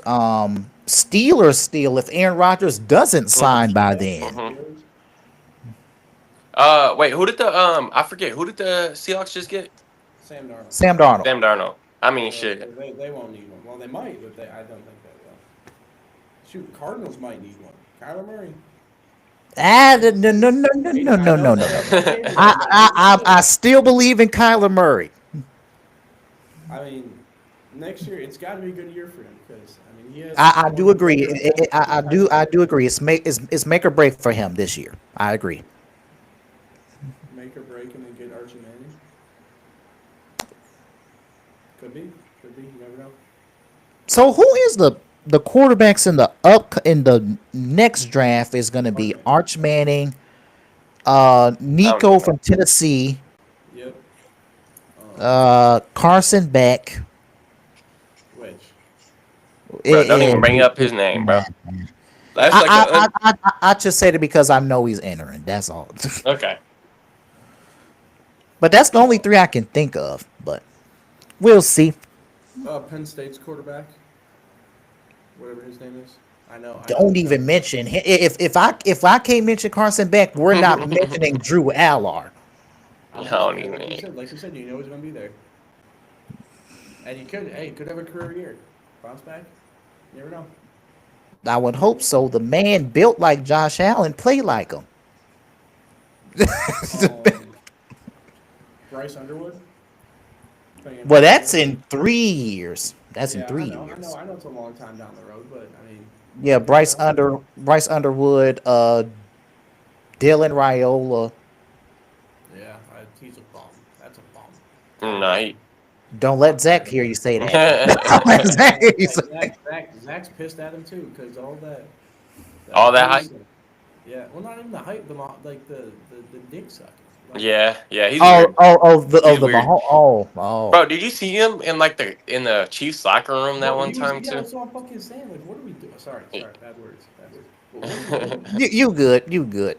What are we doing? Yeah, no, that's just weird. Why is he in the locker Yeah, room? How did he get in the locker room? Like, I that doesn't I make did. That's what I I was don't like. Yeah. understand that. I don't know. That was. And also, he didn't exactly grow up watching Patrick Mahomes. So why all of a sudden? Yeah, Well, who did he say his favorite quarterback was? He said it was I think he said it was Mahomes. Did It he? would have to be. No, I'm pretty sure he said somebody else. Or no, he said he wore 15 because who wore 15?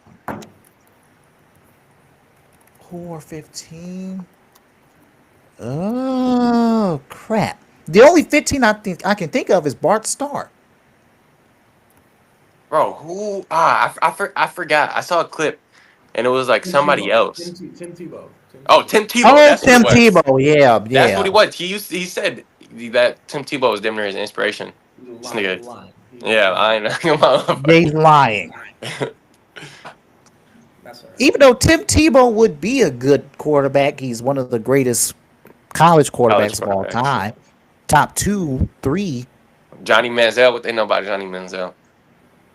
Yeah, you got Manziel. I Johnny think Manziel. you got Cam Newton, Baker Mayfield. Trevor Baker Lawrence. Mayfield, Baker Mayfield Joe was so Burrow. cold. I mean, When I Trevor liked Lawrence, him. I don't think he's top 5. I don't think he's top 5. Who, Tebow? Tebow. No. I just think his career was just too accomplished for him to leave him out. I wouldn't even say You top, know? just iconic. Like, you know His what I mean? career was iconic, bro. He was goated. Yeah, I mean, Tim Tebow was a integral part of the modern era of college He football. was. Mm-hmm. He was. Well, he was the first true, like, I don't want to say the first true, but he was a big mobile quarterback. And then they found out that, hey, if you have a mobile quarterback, he still needs to be able to throw the football. Bro, I thought Tim Tebow was gonna be cold when he went to the Broncos and he won that one Oh game in no, the playoffs. Yeah, I know. no! I mean, it was obvious Tebow was not going to be good. He Yeah. couldn't throw the football to save his life. Yeah, but hey, Also, when Tebow entered the league, that was also kind of the death of sports media. When I think about it, What you mean? what 20? because if you do remember, Skip Bayless dick rolled the shit out of Tim Tebow, and would get segments. Tim Tebow had 2 first take shows completely dedicated to him. Oh, you had a God-fearing white quarterback from Florida. I'm surprised you didn't get full 10 shows about it. I want. I mean, That's funny. you are right. But it's still kind of shocking that he still got so much controversy because he is a white male quarterback who was Well, I hope he's religious. Male. I hope he's male. Come on now, Cabrion. Ben, you never know these days. Hey, that's funny. But yeah. Yeah. Moving on to the next topic. If y'all don't have anything to add with the draft or the off season. I'm rad. I'm ready to argue this shit though. Oh yeah, because this one We can get going. MVP debate in the NBA. Mm. It really comes down to 2 people. Nikola Jokic, who's looking for his third MVP Mm-hmm. or 4th? No, it's just Well, it'll be his fourth? Because he won. Is it his fourth? Because he won 2, and then Embiid won. Because he and then won in Jokic won last year. 2021. He won 2022, 21. Dang, he did. Yeah, this will be his fourth. Oh, It would be his fourth. Shit. So That's his he's fourth? coming. He's coming. I mean, If Jokic gets his fourth, he ties LeBron in MVPs. all right, let's not say yeah, but he's not. Oh, Jesus. Wait. How many? Jordan has 4 MVPs too, right? No, he has 5, I think. 5. Always one more. He has 5. Kareem has the most with 6. Yeah. So. Yep. So it comes down to. I'm ready to He argue does. this one, Cameron. Yep. So it comes down to 2. Either Nikola Jokic gaining his 4th, or Shai Gilgeous-Alexander gaining his 1st. And Ben says he's ready, so take the floor. So, You got the stats pulled up. I got. Hold up. I got iPad, so everything's ready. Our argument's always been when it came to like Giannis and Nikola Jokic. Obviously, we argue it more than everybody else does because we're Milwaukee fans. But defense, the whole defense, like 2 sides of the ball. Yep. All right.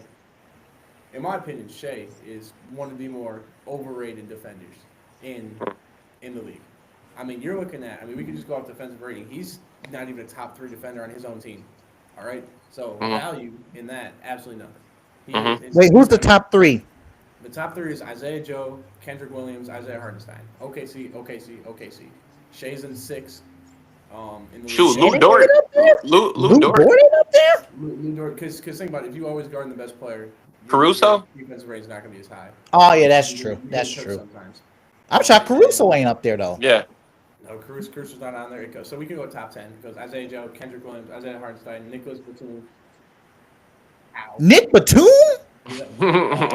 Podzemski from the Warriors. From Golden State. Then Jalen Williams, Franz Wagner, Chris Dunn, and then Aaron Oh, Wiggins. wait. Did you say the 3 top highest defenders in the league are on OKC? OKC. Oh, wow. Yeah. Oh, wow.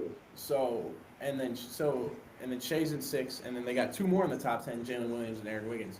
So they're just a very good defensive team. And he's not. I'm shocked Chet's not in the top 10.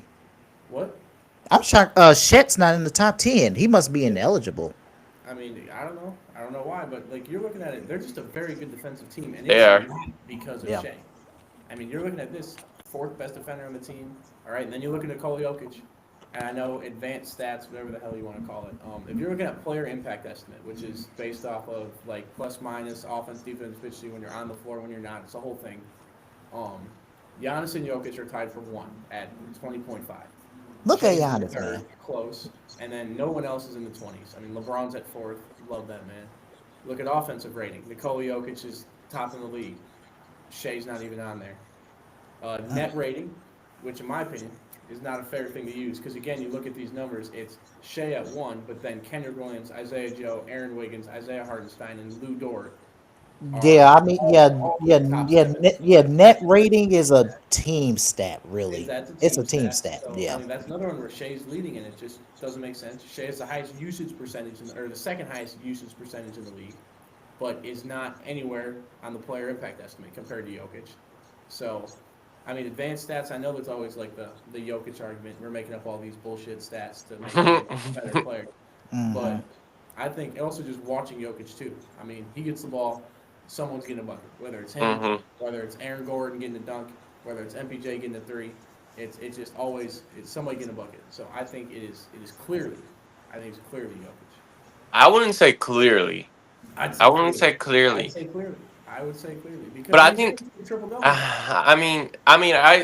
I think we're gonna make this boring because I think we're all going Jokic. No, CaBreon, aren't you going Jokic too? He's not.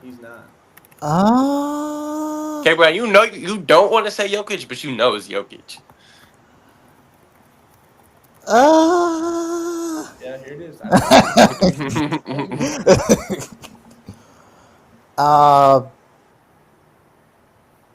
You know what? Fuck it. I'm going SGA. Fuck it. Yeah, there it is. There it is. Man, you don't even Fuck it. believe that. You don't I even don't believe believe that. that. I don't believe it. I'm just gonna make an argument for him. I'm just Okay, gonna make an okay. argument for him. I think you could make an argument. My bad. Continue. I Yeah. think you could. So with SGA, of course, in the MVP, even though they change the narrative every single year, Mhm. because Mhm. normally it's sometimes the best player on the best team, or then it's simply who's been the best player. Mhm. But honestly, with the narrative that we're using now, Luca should have won it last year. Mhm. But the reason why I would go SGA is because not only is he, I'm pretty sure he's leading the league in scoring. Um, he is not an anchor, but he is still an integral part of the best defense in basketball. Mhm. And I think that's what takes the edge for me. Defense. You would say, Ben, that he's the most overrated, he's one of the more overrated defenders in the league, but Jokic is one of the worst defenders in the league.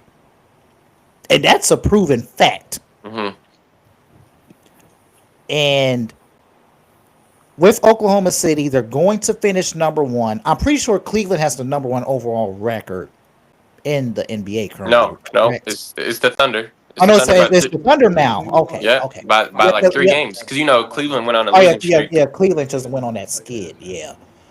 So I mean, that would help his case. I'm Mhm. pretty sure SGA is leading the NBA.com ladder, and you know that does a ton. Um, I'm gonna go SGA. He's the top leading scorer. He's the best player on the best team. And I know y'all, everybody complains about him going to the free throw line, but every volume scorer Mhm. gets these numbers. All right, I mean, I'm coming right back at you right here, okay, Brown. All right, Let me hear it. if we look in 2016-17, the year Russell Westbrook won MVP, the last year that someone who averaged a triple double won MVP, the Thunder Yeah. were the sixth seed at Uh huh. 47-35, Uh which huh. is going to be a much worse record than the Thunder are going to finish with. Hmm. Approximately, right? Because what are Thunder sitting at right now? We can take a peek. They're number one. But Thunder, or sorry, not Thunder. Nuggets. I'm sorry, Nuggets. Nuggets are Nuggets sitting are at three. Third, Nuggets third. already. Nuggets already have 47 wins. All right, to finish They're with that. they're right behind the Rockets too. Like they're so close to two. So I mean, best But player, also best you team, do have and to historically compare it. You also That's do have to true. compare it, and compare it. also the Uh, Thunder. Thunder have the Thunder have. Also Russ was coming in with a storyline. Well, Jokic is coming with the storyline too. 4 MVPs. That's a hell of a storyline. Oh fuck that storyline. Oh, and then also it's the same thing. The Warriors above and beyond, looking like the best team in the NBA, like just like the Thunder are. You're looking at multiple stars on the same team, just like the Thunder are. I mean, obviously it's not KD, Clay, Draymond, and Curry like it was in 2017, but you're still like looking at this is obviously the best team in the league, who had the best players in the league with Curry and Durant, right? And Hmm. you're averaging some of the best numbers in the league, Yeah, and but they yet weren't like having an outstanding That's MVP that. season, and no one in the NBA really was having that year, except maybe James Harden and LeBron. yeah, I mean James Harden was averaging 29 and 11 What year was it? What year did Russ win it? for 2017, 2017, right? 2017. $2017. Or 16? 2016, 17. I mean, yeah, James Yep, Harden yep, was 16, averaging 17, 29 yep. and 11. So he won in 2017, yeah. I mean, I'd argue James Harden that year had a better year than Shai's having right now. James Harden he had 29, 11, and 8 on almost 50, 40, 90. I mean, he shot 85% from the line, but he was 53% from the floor and 54% from three. I'm sorry, 43% from three. So like he's having a better year than Shai's having right now, and Russ is had a worse year than Jokic is having right now. Sure.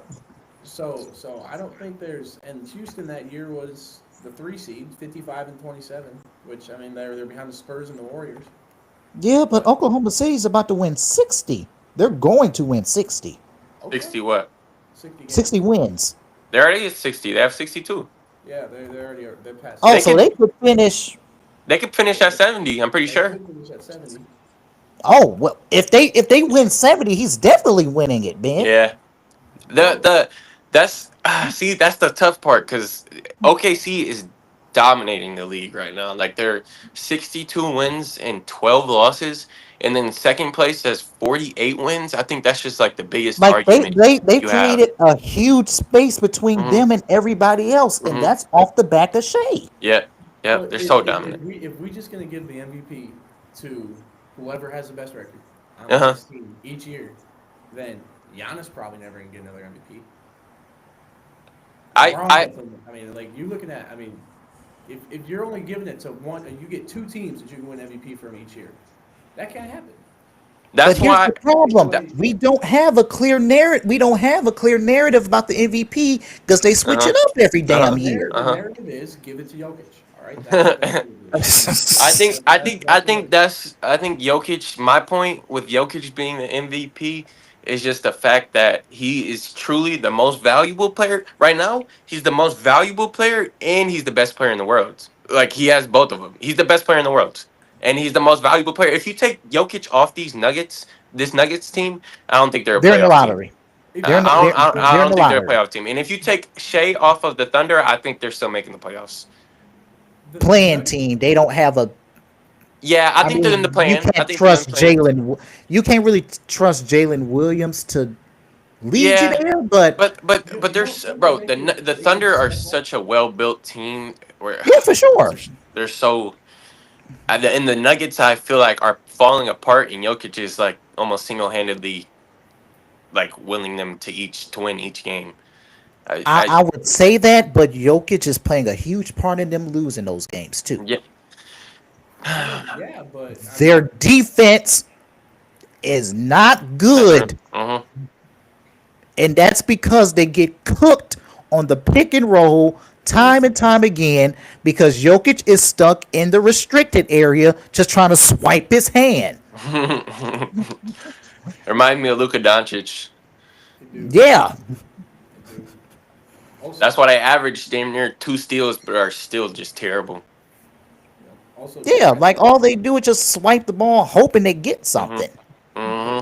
dare I say it? Are we really going to give the MVP to a foul baiting, non-ethical basketball playing,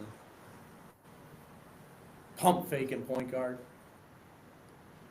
If he's a foul baiter, so was Kobe, so was young KD, so was Paul Pierce. No, because Shea is doing what every volume scorer does. Hmm. When you put your hand in the cookie jar, they're gonna make you pay. no, but Yep. there's a difference between what Shea's doing and what guys like Kobe were doing, what even Harden was doing, right?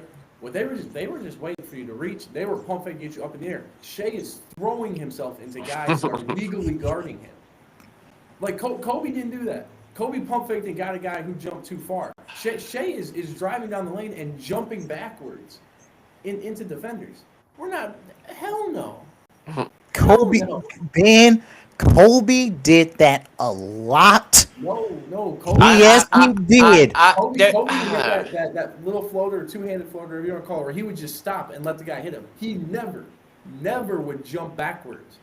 Now, see, y'all getting fooled by these TikTok edits. I watch full games. No. No. I don't know. It's just with that cause I see it with my eyes and it's just like Shea to an extent. It's just like Jesus Christ, my brother. Like what are you doing out there on the floor? Exactly. But also, and I saw a thing that like Shea compared to like every other MVP and every other like CaBreon said volume scorer, he's shooting like the same amount of free throws as everybody else. As Okay. everybody Yeah, else is scoring as much as plus he him. doesn't have a huge gap, really. Yeah. He doesn't even have a huge gap. Okay, but if we look, who are the last? We can go 6 years of MVPs: center, power forward. Those guys are going to shoot more free throws because that's what their position is. Shea is a point guard doing this. That's true. But he's a point guard who leads and drives per game. I know. Okay, but drives per game is not That's a equal good point. fouls per game. There was a time where Isaiah Thomas led the league in drives per game. He wasn't shooting 11 free throws a game. Like, Fair point. Ooh. Fair point. I mean, Good point, man. Just because he's going to the paint doesn't mean that he's going to get fouled. But I mean, then again, with the way that he plays, Shai loves his step throughs, and step throughs are gonna get called, especially in this day and age. I hate it. I hate it. Unethical, as they call it. Hate it. Well, if Shai's unethical, Jalen Brunson and Jimmy Butler are the devil. Oh yeah. No, Jalen Brunson, bro. Jalen Brunson is so bad, bro. Oh my god. I can't watch him play, dude. It's the like guy will go straight. He'll pump fake. Guy will go like the most straight up you've ever seen, and he'll just like throw his shoulder into his dick, and then throw the ball up in the air and get a foul call. That's my problem with Jalen Brunson. But anyways, we're talking about. But Butler is way worse. I don't know what he's done to earn an MJ whistle. I don't understand it. But look, here's the thing. I do believe Jokic is the MVP because my criteria has always been the same. Who has been the best player? It doesn't matter who the team is, unless if you're just out of playoff contention. Like one of the requirements that I do have, your team must be top 5 in your respective conference. That's always how it's been to me. Mm-hmm. But it's always been who's been the best player. My MVP last year was Luka. My MVP, I believe, 2 years ago was Giannis. Mm-hmm. My years back was Jokic. And yes, you do have to take into account certain circumstances, like if you didn't have your second star. That's how Jokic won his was it his first or his second MVP? Second. His second MVP. It's also Jokic is having his best season. He already has 3 MVPs and he's having one of his best seasons. And I would argue this is his best season. This is better than every other MVP season he's had. And even if you don't call Shai a foul baiter and you count all of his like as a part of the game, whatever, it doesn't really matter because Jokic is still better. Like Jokic only averages 3 less points and still averages 13 rebounds and 10 assists. That blows my mind, bro. And his efficiency is insane. Exactly. His efficiency is insane. It's crazy. And it's just like what he does on like his playmaking ability on top of his scoring and him being a center and being able to grab boards. It's just like he's just miles ahead of everybody in my opinion. And I feel like the only reason why Shai is in this conversation is because Jokic already has 3 MVPs. So like people I think there is some voter fatigue with Jokic. Oh, definitely. I think it's getting there. Even though our top media personalities have already pretty much admitted they're voting for SGA, but well, and you also you gotta look at it, right? Like, and I know this is a stupid argument, but Shai's averaging 3 more points per game. Jokic is averaging 4 more assists per game. 4 assists is bare minimum 8 more points, if not 12 more points if they're all threes. So I mean, in terms of what they're contributing on the offensive end, if you just want to go by like base stats, points per game, rebounds, and assists, Jokic is the better offensive player. Even if you don't do all the advanced stats BS that I was doing earlier, like Jokic he produces more offensively. And if you do want to talk about free throws, if you take away like most points per game without free throws, SGA only has 0.8 more points. You know what I'm saying? Mm-hmm. So it's like the scoring isn't even that big of a difference if you take away free throws. But that's kind of I wouldn't do that. But like then again, it just shows you like it's just crazy. It just shows you Jokic scores without free throws. I mean, but SGA's season, he would win the MVP in almost any other season, but Jokic has just been insane. It's just it's the same like with Jokic too. Like SGA's having a good season and voter fatigue. I feel like are the 2 biggest reasons why Jokic won't get it. But because there's also been. I feel like we all know that Jokic should get that, but yeah, for sure. But because there's like seasons in which I can point that Giannis should have won MVP, but Jokic's season was just too. It was too good. I mean, He's a statistical. I don't even know the word to describe it, but Deity. Oh, Deity. That's the word. Deity. He's a statistical deity. He's a stat guy's wet dream. That's what he that's CaBreon's wet dream. I don't want what? CaBreon. is. You love them stats. You Ah, be looking at them stats, them well, advanced yeah, I stats, do. I and he do, leading but all of them. And another thing that's so he impressive leading all the offensive stats. Yeah, not true. How about you another lead thing some that's so defensive stats? How Uh about you lead in blocks? huh. he's leading steals. He's leading steals. That's a defensive Now stat. that doesn't count. That That doesn't don't count. count. That don't That's the count. same with Luka Doncic, bro. They go in for that weak That weak little lazy yeah. steal all That the weak time. lazy steal. Yeah, and they have good hands though. Him and Luka Doncic, they have good hands. They have good Yeah. coordination. So you're able to get a steal or two, but like at what cost? Like it's just not worth it at all. Yeah, I mean, But steals don't really mean much. I mean, Allen Iverson led the league in steals once. Hmm.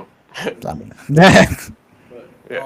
another thing Jokic is doing is so impressive. Like you look at the assists per game, it's him second after Jokic, and then obviously the GOAT LeBron is seventh right now. But then you have to go all the way down to 18th to get another non-point guard. that's Before insane. in Wait, for assists per what? game. What'd you say? That's Domantas Sabonis for assists per game. Because Jokic is in second. LeBron, who I mean, you could consider him kind of the point guard of the Lakers in terms of like who the ball runs through, especially pre-Luka trade, right? Yeah. And then the next non-point guard, you got to go all the way down to Domantas Sabonis at 18th, who is 6.1 assists per game. So in a guard-dominated league where I mean they're like ball-heavy league where even like they're touching the ball every possession, Jokic is being a center and leading assists per game. Even Giannis, who has an unreal usage rate, he's the highest usage rate in the league, is at 6.0 assists, which is below Sabonis. So like, it's just unreal what he's doing. It is. It doesn't make sense. Yeah. I It don't. doesn't. And I'd hate to waste a season like this where it's been so impressive and so, like, just like I said, unbelievable on Shai Gilgeous-Alexander. It'd just be a waste. It'd be an absolute waste. See, but I don't want to like overlook or kind of what's the word? God Like damn, I can't discredit think. what Shai's doing. Disrespect. Yeah, like diminish what he's doing just because it's just Jokic is having a historic season. That's really Yeah. what it is. And but also, I mean, you can see it from both sides. Each point of view is kind of like obviously they're both having amazing crazy seasons to where if one of them weren't having such a good season, then we wouldn't even be having this like type of debate. Like Yeah. only Yeah. reason why we're having this debate with Shai is because Jokic not winning it is because Shai's having such a great season. He's leading the amazing, like one of the best regular seasons teams in a while. I mean, the fact that they're almost gonna get 70 wins or possibly 70 wins, that's insane. With I mean, they're averaging. probably not going to get it because the Thunder are probably going to bench their Mhm, starters like the mhm, last two games of the year. mhm. Will they? But they could get like 66. They could go But that's 66 and 16. still But insane though, because but there's will they bench their yeah. starters? Because they're a young team with a young coach and a fun culture. Will they just say fuck it and go for it? Shoot, they could bench I their would like to starters. They'll see probably it. win a couple games. With how their team's built and like the type of team and culture that they have, I could see them just saying fuck it and running And do with you know Shai the and, most like, insane part about this Thunder team? what? There is a shot they can get Cooper Flag in the draft. Yep. That's ridiculous. That's crazy. That is Nuts. Now don't worry. Cooper Flag going back to Duke. He's going back to back. Don't worry. He's going back. He's not going back to Duke, He's bro. going back to back. Bro, who was I just? I was just having an argument, bro. He's not going back to Duke. Bro, that would be. I feel like that would be the stupidest thing ever. When you're projected the number one pick overall, why would I you mean, ever? in fairness though, next year he would still be projected number one. Exactly. Yeah, but like, why He- would you even risk like an injury or any type of thing to That's the thing, play another? because it doesn't matter, right? Because he's gonna get paid as much or more That's in college that's than his rookie that's the contract. one thing that I've thought about the NIL is Yeah. that he genuinely might get paid more with the NIL money that he could make. Yeah, and Yeah, especially with the rookie deal. Uh-huh. I could see them all just run it back. Him, I feel like Khan would be a huge risk to run it back because his draft stock is so much higher than it could be at the end of next year. Right Oh now. yeah, for sure. because like it could be a Grady Dick type situation where he went off and then he gets in the league and he can't figure it out.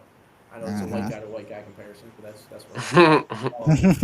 But I don't know. I feel like it'd be really fun to watch like a class like this run it back and just. It would be fun, but I don't think fuck it's over the college world. Because that would fuck over the college world. Because now like the norm's always been, hey, you're that guy, you go to the NBA. Now that changes. Could be awesome. Could be awesome. Yeah, do that. for sure. But like, I could see Cooper Flag running it back with Duke because based off what I see from Cooper Flag, he genuinely loves that program. Yeah. He genuinely loves that program. Yeah, that's It'd true. just be cool to see because like imagine like Melo ran it back with Syracuse after that, or like D Rose ran it back with Memphis. Like imagine how like awesome that would be just to see. Like I know like at the time that wasn't a possibility, but it would have been awesome to see. It would have been. Yeah, that's true. Yeah. So. Off topic. In the chat. Yeah. So we're all in agreement that Jokic is the MVP. Yeah. I'm just giving an argument that mostly the media members are going to use when they vote SGA. And unfortunately, I do believe SGA is going to win the MVP. I think it's going to him. But like, that's crazy. It is insane. But since we're on the NBA topic, let's talk a little bit more about the NBA. And actually, let's go deeper to our previous conversation yesterday about this team. Oh no, I don't want to talk about the Bucks, bro. I don't even want to. It just makes me sad and angry. And man, where do we go wrong, man? Jimmy Haslam. That's where we went wrong. We did everything right. We got Dame in the offseason. We did everything a fan could want, and then doesn't matter. Yeah. It just didn't work out. And we're not healthy. They haven't been healthy yet together, bro. Yeah, we aren't healthy. Like we could go ahead and have a second straight year in which Giannis and Dame does not play in a playoff game. Together. And then the last 4 years, we never got except the 2021 title, we didn't get a playoff run in which Giannis, Drew, and Chris was all healthy. Yeah. Well, and like the worst part is now, like last year, we had K-Mid pick up the slack. Now we got Kyle Kuzma. Which is the worst thing anyone could ever ask for. I like Kyle Kuzma as a third option, but as a second option, I hate it. I mean, Kuzma as a third option still gives me headaches. True. Well, because really, when he was a third option, he just wasn't the third option either. Because I mean, when Giannis and Dame were off the floor, it became MPJ's as the first option. Because he's just out there putting up buckets. So like, I do like that though. Like push back to like, I mean, he's probably our third best player when you think about it. But he wasn't our third option on the offensive end of the floor. Yeah. And also, along with that, I trust Gary Trent Jr. on the offensive end more than Kuzma. Yeah, Kuzma is just he's so inconsistent, and like some of the shit I see Kuzma do genuinely pisses me off, bro. Like, what are you doing? He still believes he's in a Washington Wizards uniform. Just doing whatever bro. Like, what are you doing, bro? Like, it's just, bro. I'm starting to believe souls were sold in that 2021 title run. Hey, I'm glad we sold them though. I will forever remember and cherish that because I don't think we're getting that in there. I don't think we're getting that anytime soon. Oh man! And I don't think I'm gonna taste that feeling at all with any of my favorite basketball programs, because it ain't happening in Marquette under Shaka. Greg Gard ain't gonna get it done. Also a bum. And then our alma mater. Are you talking about? Oh, are you talking about Pius? No, it's good. I love my guys over there, but It's good. I mean, I don't really know about what's going on too much over there. I was just talking to Gabe though. Gabe Vincent. Yeah, Gabe Vincent. GB14. He going through it because he a Kyrie lover. Is he? Yeah. Yeah, that's tough. Shout out Kyrie, man. Damn, that's tough. He's going through it because they're ass. I mean, They pretty won much. 5 games this year. Well, we won. I think we won 7 games this year. I'm highly shocked we won a playoff game. I mean, that's because who'd y'all play? Or who'd we play? I'm sorry. They won. Uh, what was it? Union Grove? I Union don't. Grove. I mean, Union Grove, I believe.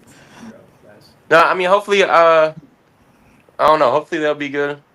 Hopefully they got some guys that'll develop, but I don't really know. So They got Gabe. You never know. Yeah, we got Jason. Honorable mention for Woodland Conference.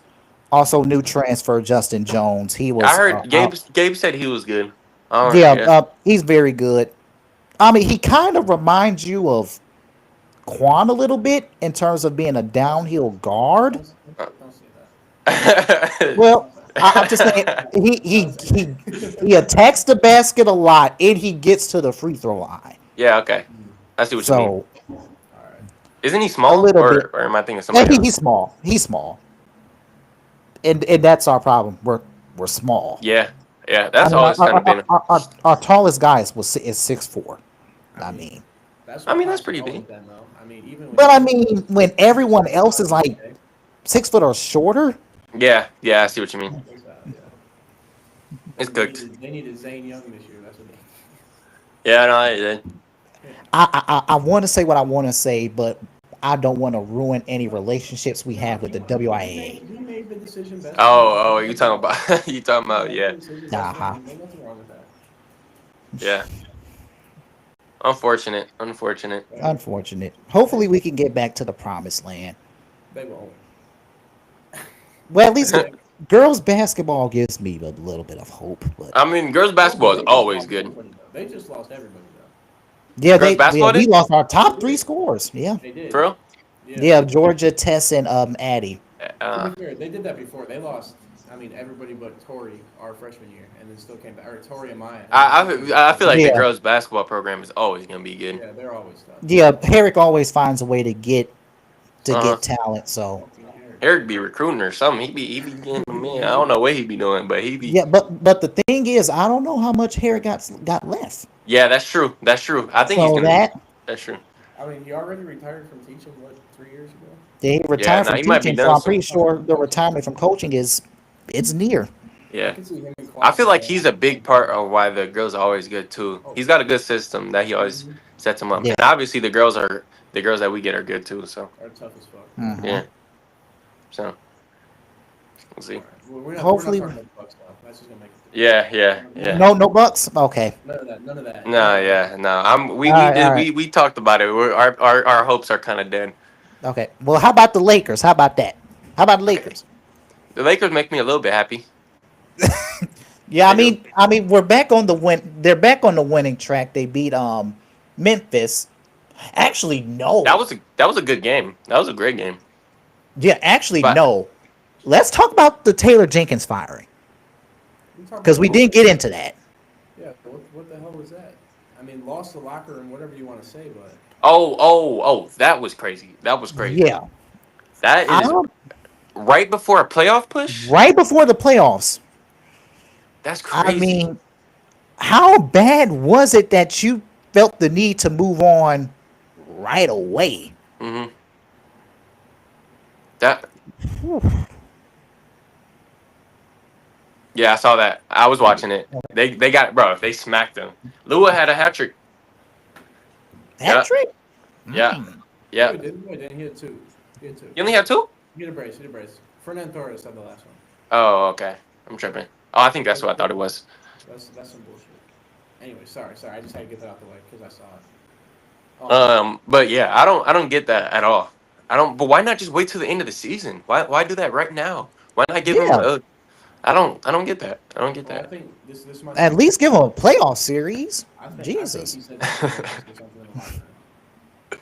What did You you say? said what, man? I think he said something racist or something in the locker room. Because you don't lose a locker room that fast and have to fire a guy that quickly unless he says something crazy. I mean, yeah, something really bad had to happen for you to move on so quickly, you know. But If he had like an allegation or something, like I don't know, like the Ime Udoka type thing, I don't know, but I also you seen that clip of the two Grizzly players fighting right before he got fired. So I And mean that was during a 40-point win. Yeah, which is ridiculous. that's yeah. See, I just think things are falling apart possibly over there. I don't know. But they're falling apart to them being in the 3 seed. Yeah, true. Yeah. Yeah, Whatever they're the falling 3 seed is apart. crazy. What are they doing? There's got to be something more to it. Like Yeah, there's there's no way something you more just to it. there's just no way you just lose control of the locker room Yeah, and then you because the two reasons they gave is they believed they lost the locker room and they felt yeah. and they weren't confident in them going against 500 teams because Hmm. their record against 500 teams, I believe they're 11-21 if I'm Yeah, not mistaken. 21 now. Yeah, after they lost to the Yeah. Lakers. Yeah, Uh-huh. still that's not. I don't know. I just I I don't get just that unless the hang on players to were them until the season complaining ends. and yeah, I don't know. They did also say that John Morant was not happy with the offensive system put in place. Okay, okay. And that's the face of the Uh huh. franchise. Uh So I'm huh. getting sick of Ja Morant mess. I don't know. I mean, in the first game without him, they scored 127, but Ja was not that good Hmm. yesterday. 9 for 23 from the field. I Did think have a what double you double, mean, but CaBreon, I think what you mean to say is Ja is not that good. I think that's what you mean to say. wait. I don't know about that. I don't know. I know Ja hasn't had a good year, Yeah. have great of a year, but I think Ja can get back to what he once was Uh-huh. back in what was it 2022 or 2022 against 21. the Warriors. Against the But he Warriors. was injured at the beginning of the year this year, right? Yeah, I mean he was injured and then he had that suspension and he I'm and saying, he Bro, I really gotta stop wasn't getting playing suspended. basketball for so long. Yeah. but like if you're gonna get suspended for doing the dumb shit that he did, right? You got to come Yeah. back doing something. You can't come back having your worst. But I mean, year the in three the seed season. though. You can't. I I mean mean, it's still a 3 seed and it Like, with the back. I don't And know. even though it's not that great of a year, he's still averaging 22 on 7.5 assists. Oh, So that's it's not. Yeah. good enough, Mhm. but we just know he can do more. Mhm. Mhm. And plus his minutes, he only averages 30 minutes a night. Mm. Damn, that's like Instead of Giannis like type getting like minutes.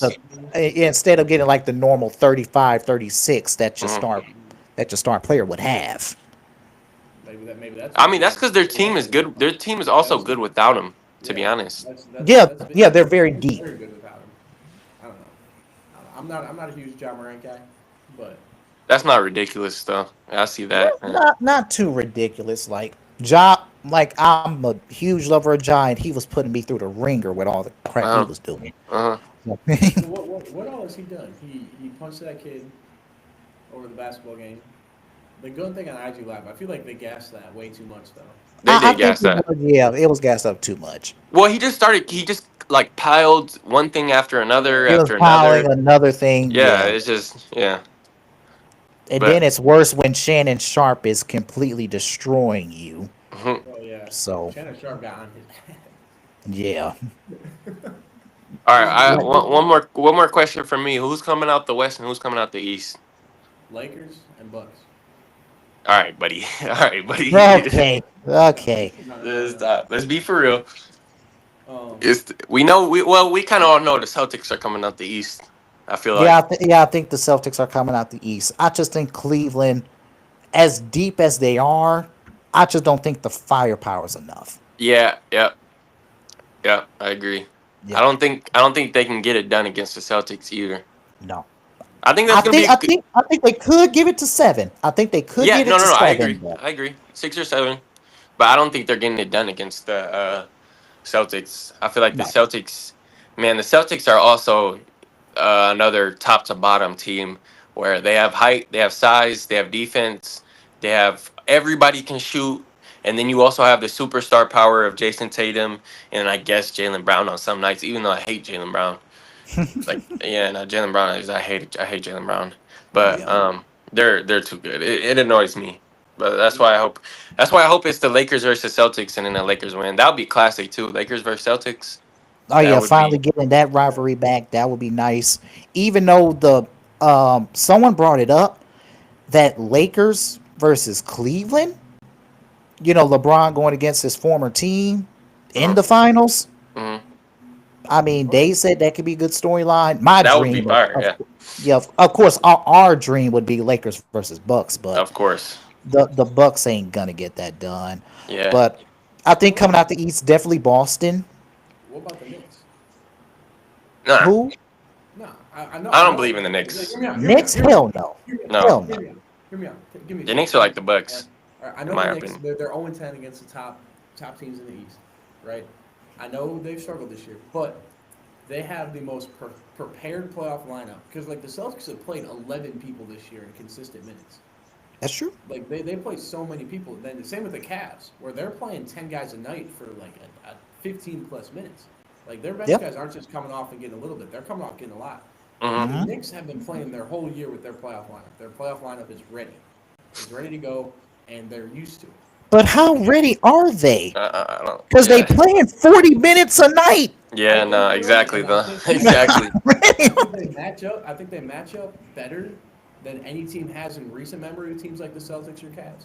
Because like last year, we were matching up Brook Lopez and Bobby Portis with guys that they should not have been matched up with. I think defensively, they can stay with the Celtics guards and the Cavs guards. I think they have a better chance than people want to give them.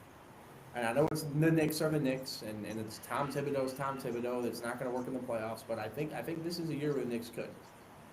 I don't think they're bad. I think there's no in my head. There's like no scenario where I see the Knicks beating the Celtics. Maybe I I give could this. barely see the Knicks winning a game against the Celtics. Yeah. I think the match up- they Celtics match would up so well sweep against the Knicks. Yeah. No. I They just don't. match up Yeah. so well against the Celtics, though. In size, in strength, in like.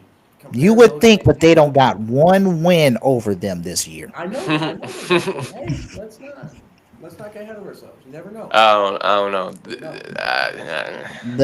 NBA playoffs is a lot less predictable. Shoot. than I'd rather the Knicks win the Celtics. I hope they do, but I don't think. No, fuck the Knicks. I think it's not even a crazy thing to say. I do not need an off season in which Stephen A. Smith goes parading around Yeah. the No, sports and world. it's fuck Stephen A. Smith. So That is you know, it's Hell fuck Stephen yeah. A. Smith. I think, and I don't think it's crazy to say. I think the winner of the Knicks Bucks series beats the Celtics. I know that's kind of a take. I know it's kind of a take, but I think That's just. I feel like that's just such wishful thinking. I don't think I that's. think Ben, I think you're being a little bit of homer. I think you're speaking more with your heart rather than your mind. Yeah. I said the Bucks were going to beat the Celtics. I think the Knicks are going to beat the Bucks, and I think the Knicks are going to beat the Celtics. But I think whoever wins that series, if the Bucks figure their shit out, Dame gets healthy, and they get lucky against the Knicks, I think they beat the Celtics in 6. But I just don't think the Bucks can figure their shit out in less than 10 games. hmm Like Jokic said it best. You can't just flip a switch just like that. Yeah. Okay, but Well, then is Dame really gonna? When Well, is he dang, gonna be back? we still don't know. They said there is hope that he can come back, but in that's the good. regular season he's done. It's good. This sounds like the Giannis situation last year. It's good. Yeah, it sounds like the Giannis situation. Well, also it is like especially anything with blood clots. Same thing like when Bronny went through the heart dysrhythmia thing. Like it's Mhm. really it's just like however long it takes for it to be good, but we have no Mhm. idea when. So he Yeah. could be good tomorrow. Like there's a possibility they're not gonna throw him out there tomorrow on the risk that it happens again. But he could be like 100% tomorrow, or it could be 100% in August because something. Yeah, because they did say Dame's blood clots is stabilized. Yeah. So it's just a matter of if Dame is comfortable, really. Yeah. Well, it's also I mean he gotta get cleared for it, and once you Yeah. get one, you're at a big risk for another. So like. And you don't want a guy playing like on blood thinners either. That's why they. That's Oh, why they yes. said Wemby. That's why they just sat Wemby for Yeah, the that's why rest they of the just season. that Wemby for the year. Yeah. Yeah, you don't even want to take those chances. Which like that was damn near a good decision because San It was. Antonio. I mean, with a you got to think about that for a franchise player and future face Oh of the yeah, league. Wemby, Possibly. he's the in terms of future value, he's the most valuable player in all of basketball. hmm So Yeah, you gotta do that. gotta protect him. Yeah. But for the West, going back to this, for the West, I feel like the West is up. I don't know. I feel like I think the West is really the Lake. Realistically, I can only see the Lakers, the Thunder, and I guess possibly the Nuggets if Jamal Murray shows up. I can't. I'm not on the Nuggets bandwagon. Yeah, I don't think so either. I don't think I so just either. defensively, they're too much of a Yeah, liability. And but the only two teams I see is the Lakers and the Thunder. But the that's fair. problem is the Lakers need to avoid the Thunder in the second round. They need that third or second seed. Okay, again, devil's advocate. But what about? I mean, the Clippers have looked great.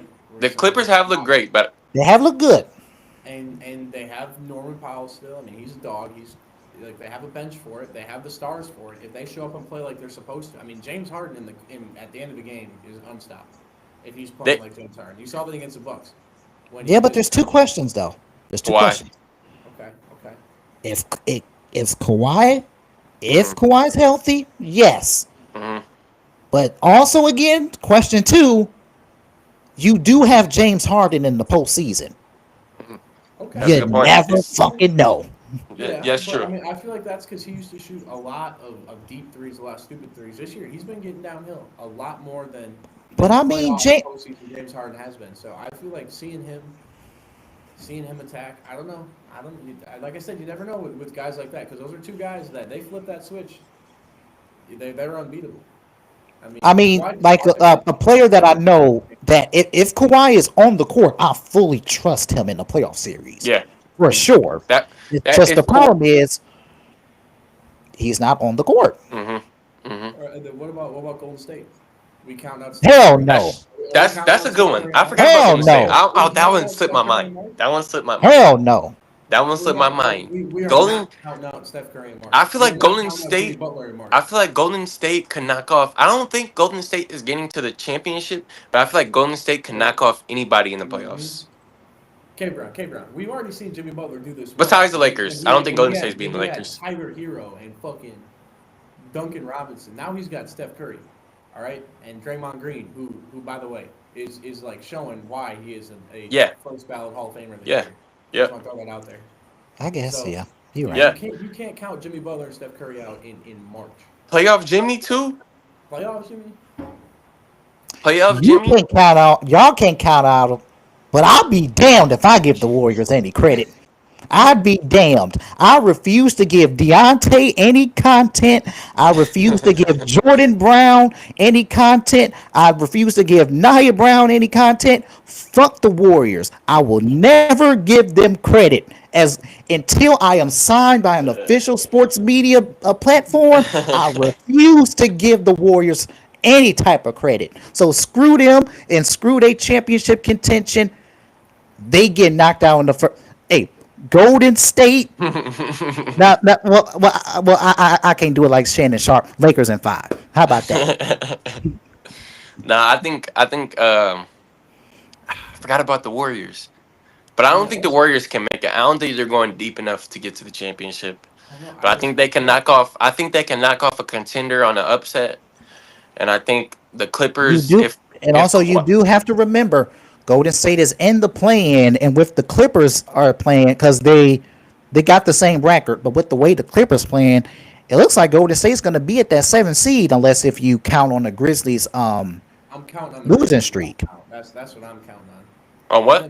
Then you have Battle of LA in the first round if the Clippers jump to the 5, which would be That would be fire. That'd be insane. We finally get that Battle of LA. We finally get that Battle of from LA. the COVID year. Yeah. If the Grizzlies drop out, right, and say the Lakers stay the 4 seed, which would low key be nice. It's either LeBron or Steph in the first round, or Lakers Clippers in the first round. Wow. And then if the Lakers climb to the 3 seed, then like the Warriors and Clippers are tied for the 6. So then one of them just got to stay put, and you got the same exact thing. Yeah, but also Memphis could kind of like hurt it.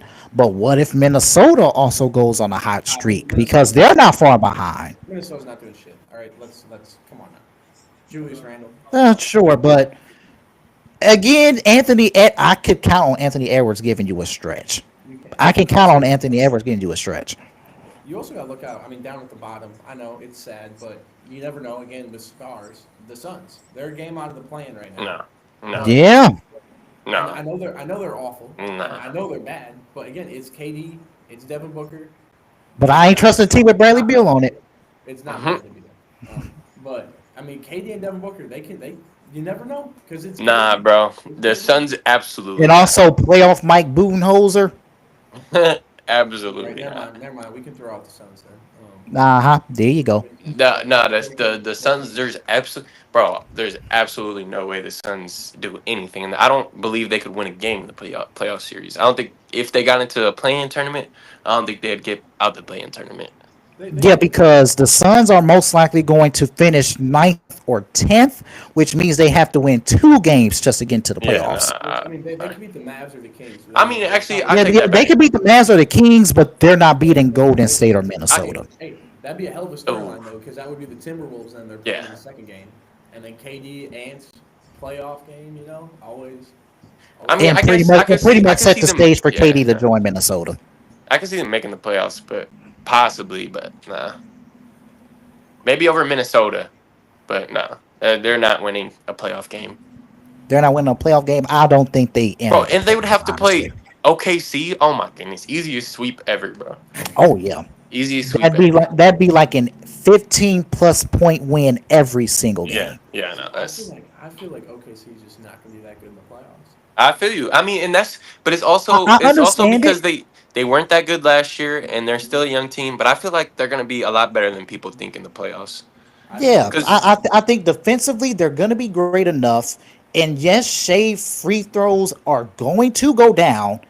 His playoff, it was like that last year. His point average did not drop. It dropped by Well, 0.1 points. he also took 4 more shots a game in the playoffs. That 4.5 too. more shots a game.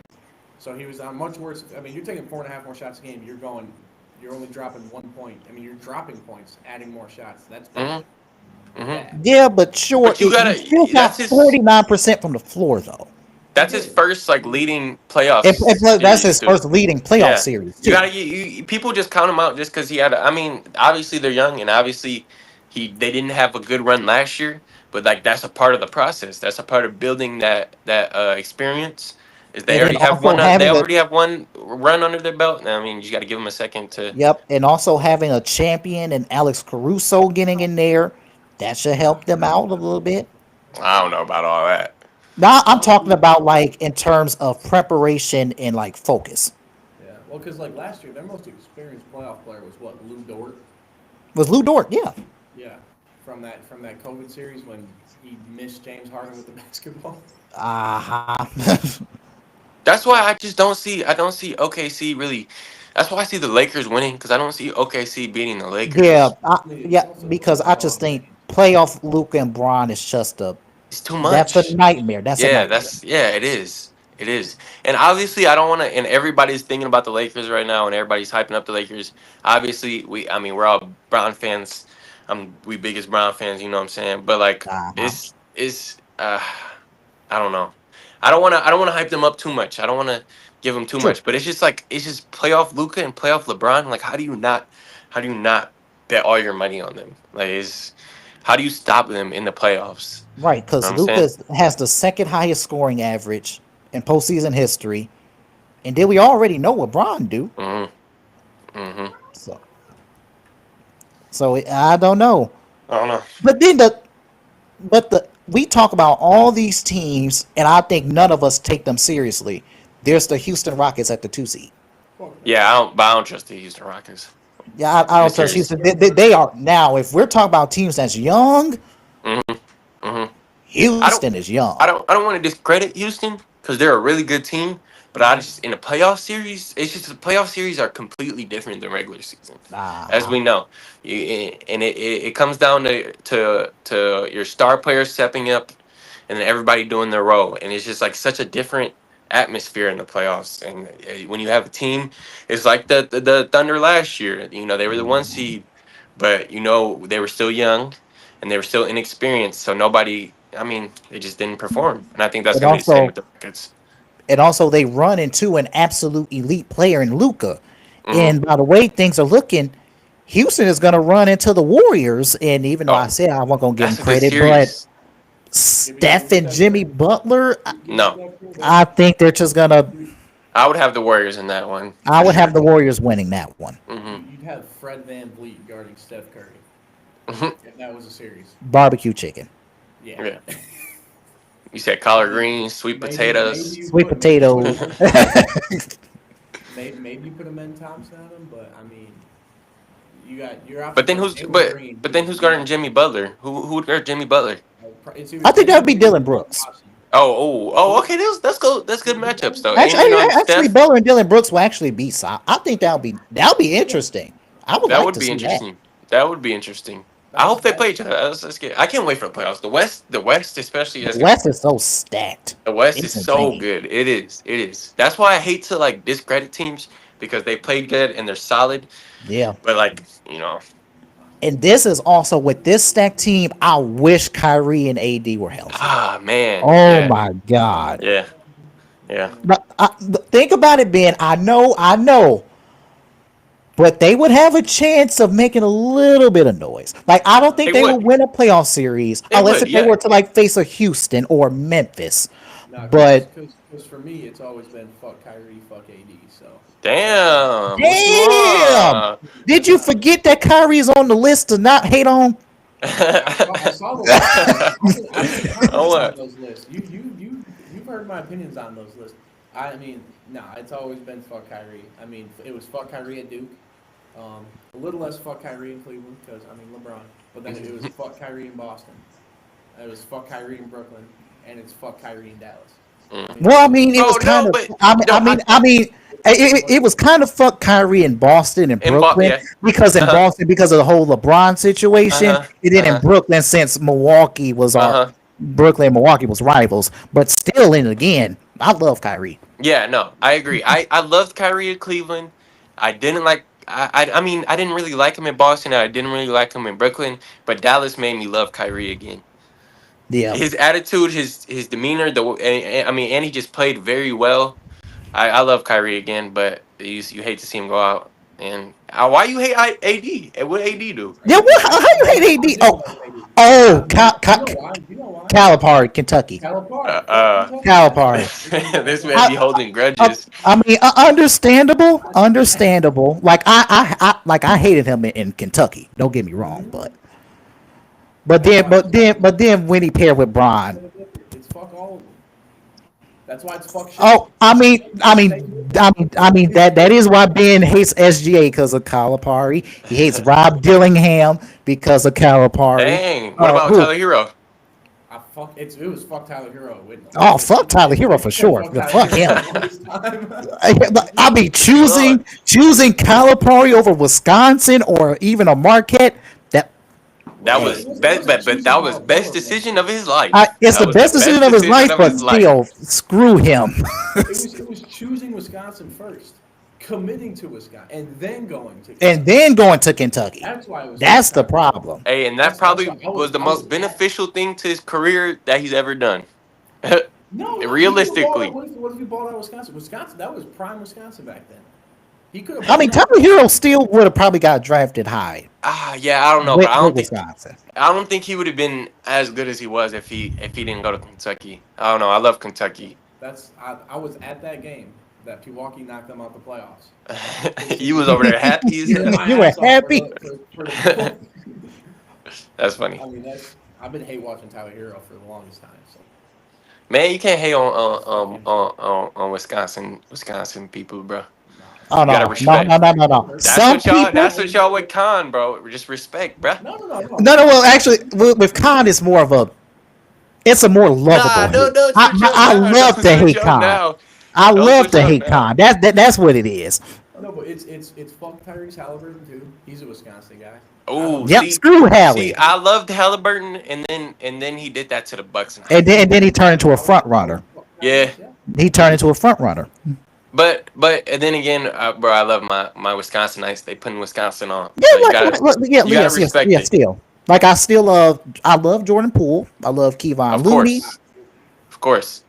Who else? Hate on everybody from Wisconsin. God damn. Except Khan. They don't like nobody. God damn. That man, he torched us at Michigan. Fuck Jordan Poole. Okay. Yeah, he got pieced up by fucking Draymond Green. Yeah, that was That's tough. understandable. Nah, That's understandable. I love Jordan Poole. I love everybody. I love Tyler Hero. A little bit. Tyler makes me mad sometimes, and he's a little iffy, but I like Tyler.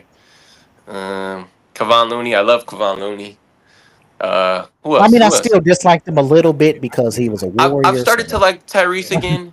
I just hated Tyrese because he was talking all the shit to the Bucks, and I was like, all right, bro, you're like you're just not good because the Bucks were injured, and he thought he was cold. But I still love Tyrese a little bit. Tyrese is a haywire. Oh my god, I used to love Tyrese, and then as soon as that happened, I hated him. But then it's just like, Yeah, I loved Tyrese was one of my favorite players until the whole Buck situation happened, and I don't even know how it started. All of a sudden, why are you it was in the regular season. When they took that ball from Giannis, that was him. That's where it Oh started. yeah, that was him. He dropped 50 on their fucking. Yep. Oh, They've been yeah. salty ever since. Yep. Yeah. That was I don't know. It's just I feel like I've never seen this many people from Wisconsin doing so well. Maybe Yeah. maybe it's just because I wasn't tapped in when I was younger, but like I feel like we're No. I think this is like the highest booming period for Wisconsin high school basketball for sure. Fuck Tyler Kolek too. Throw him on there. Who? why? What? Tyler Kolek? It's fuck Sam Hauser. It's fuck Joe. Hey. Is that because you're a Wisconsin person? Wisconsin guy. Okay. Kolek Marquette. Okay. That's why. Because I love Tyler Kolek too. Tyler Kolek's Right, so that's my cold, guy. bro. I love Tyler Kolek's so cold, bro. He's actually him. He's gonna be once they start giving it, bro. That's Tibbs, bro. Oh my god, and Tibbs, dude. Oh my god. Yeah, I know, and he should be, bro. He's oh my god. He pisses me off, bro. He doesn't know how to. He'll play Jalen Brunson for 50 minutes a game. God, bro. Like give Kolek some minutes. Like he can Bro, make something. he's so NBA ready. And you saw, I forgot who said it. I don't know if it was Cat. I think it was Cat who said that Tyler Kolek was nice, bro. And plus against Milwaukee the other day, he had 5 assists against us. Mm-hmm. He's a playmaker, man. He is a playmaker. He's a playmaker. Nice. He's nice.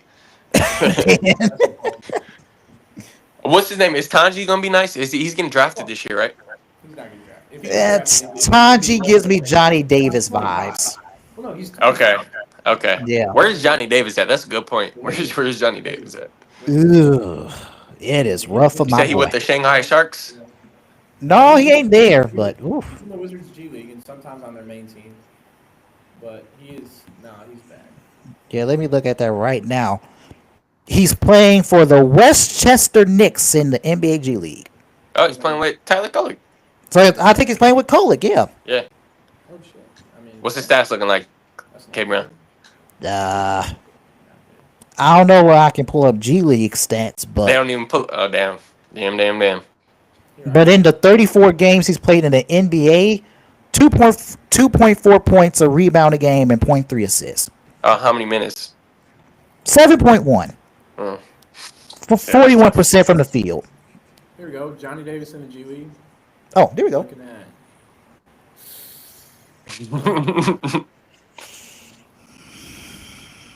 We're looking at a solid 14 points per game. Okay. On 40% shooting. Ooh. 4 rebounds, 2 assists, 2 turnovers. Jesus Christ, he's a 1-to-1 turnover ratio. Oh God. Jesus Christ. Oh God. Hey. You said Bronny better? A +7 plus minus. Oh yeah, Bronny better. Well, no shit, Bronny's better. The fuck? All right. I look, you got to get out of here, Cabe. All right. We all. Anything else? I think we wrapped. I really think that's really about it. Really, I don't think there's anything else to cover. All right. Well, it was good joining the pod again. It's been a minute. I don't know. I can't remember the last time I was on this. It was like. I think it's been like a year or two. You were here first semester, weren't you? No, I don't think so. No, I wasn't here this year. No. I don't think I was here last. I don't think I did a podcast last Yeah, year. I don't think you did a pod last year too. It's I been think it about was. 2 years. It was still when we was at. Yeah, I think it was when I was a I think it was senior at still like Pius. at Pius. Yeah, Yeah, yeah. it's Well, been that while. it was glad to join you, CaBreon. Good Yep, discussions, good absolutely. talks. It's been good. Tuesday is the 4 year anniversary of Wise Talk. Yes, sir. Yes, sir. Oh, that's crazy. Yeah. It's good to see you getting your hands dirty with all the CBS and whatnot. Yeah, We on the big things, Cabrion. it's been Ain't fun. that It's right? definitely Ain't been that right? fun. Yes, Yep. sir. All right. Good to talk to you, Ben. Good Yeah, seeing y'all. I'm out of here. Yeah, see All you. right. Ben, have anything to you want to cover before we get on out of here? I think I'm good. I got a midterm to take, so I gotta go do that, but I got time. Oh, I mean, we covered the whole plan, right? mm-hmm. I think we're good. So yeah, I think I'm good. Go Duke, go Houston tonight. Go Auburn tonight. And then go Duke next week. Cause shit, I'm gonna win the Wise Talk pool and have that hold over y'all. Uh-huh. Yeah. Well, I got.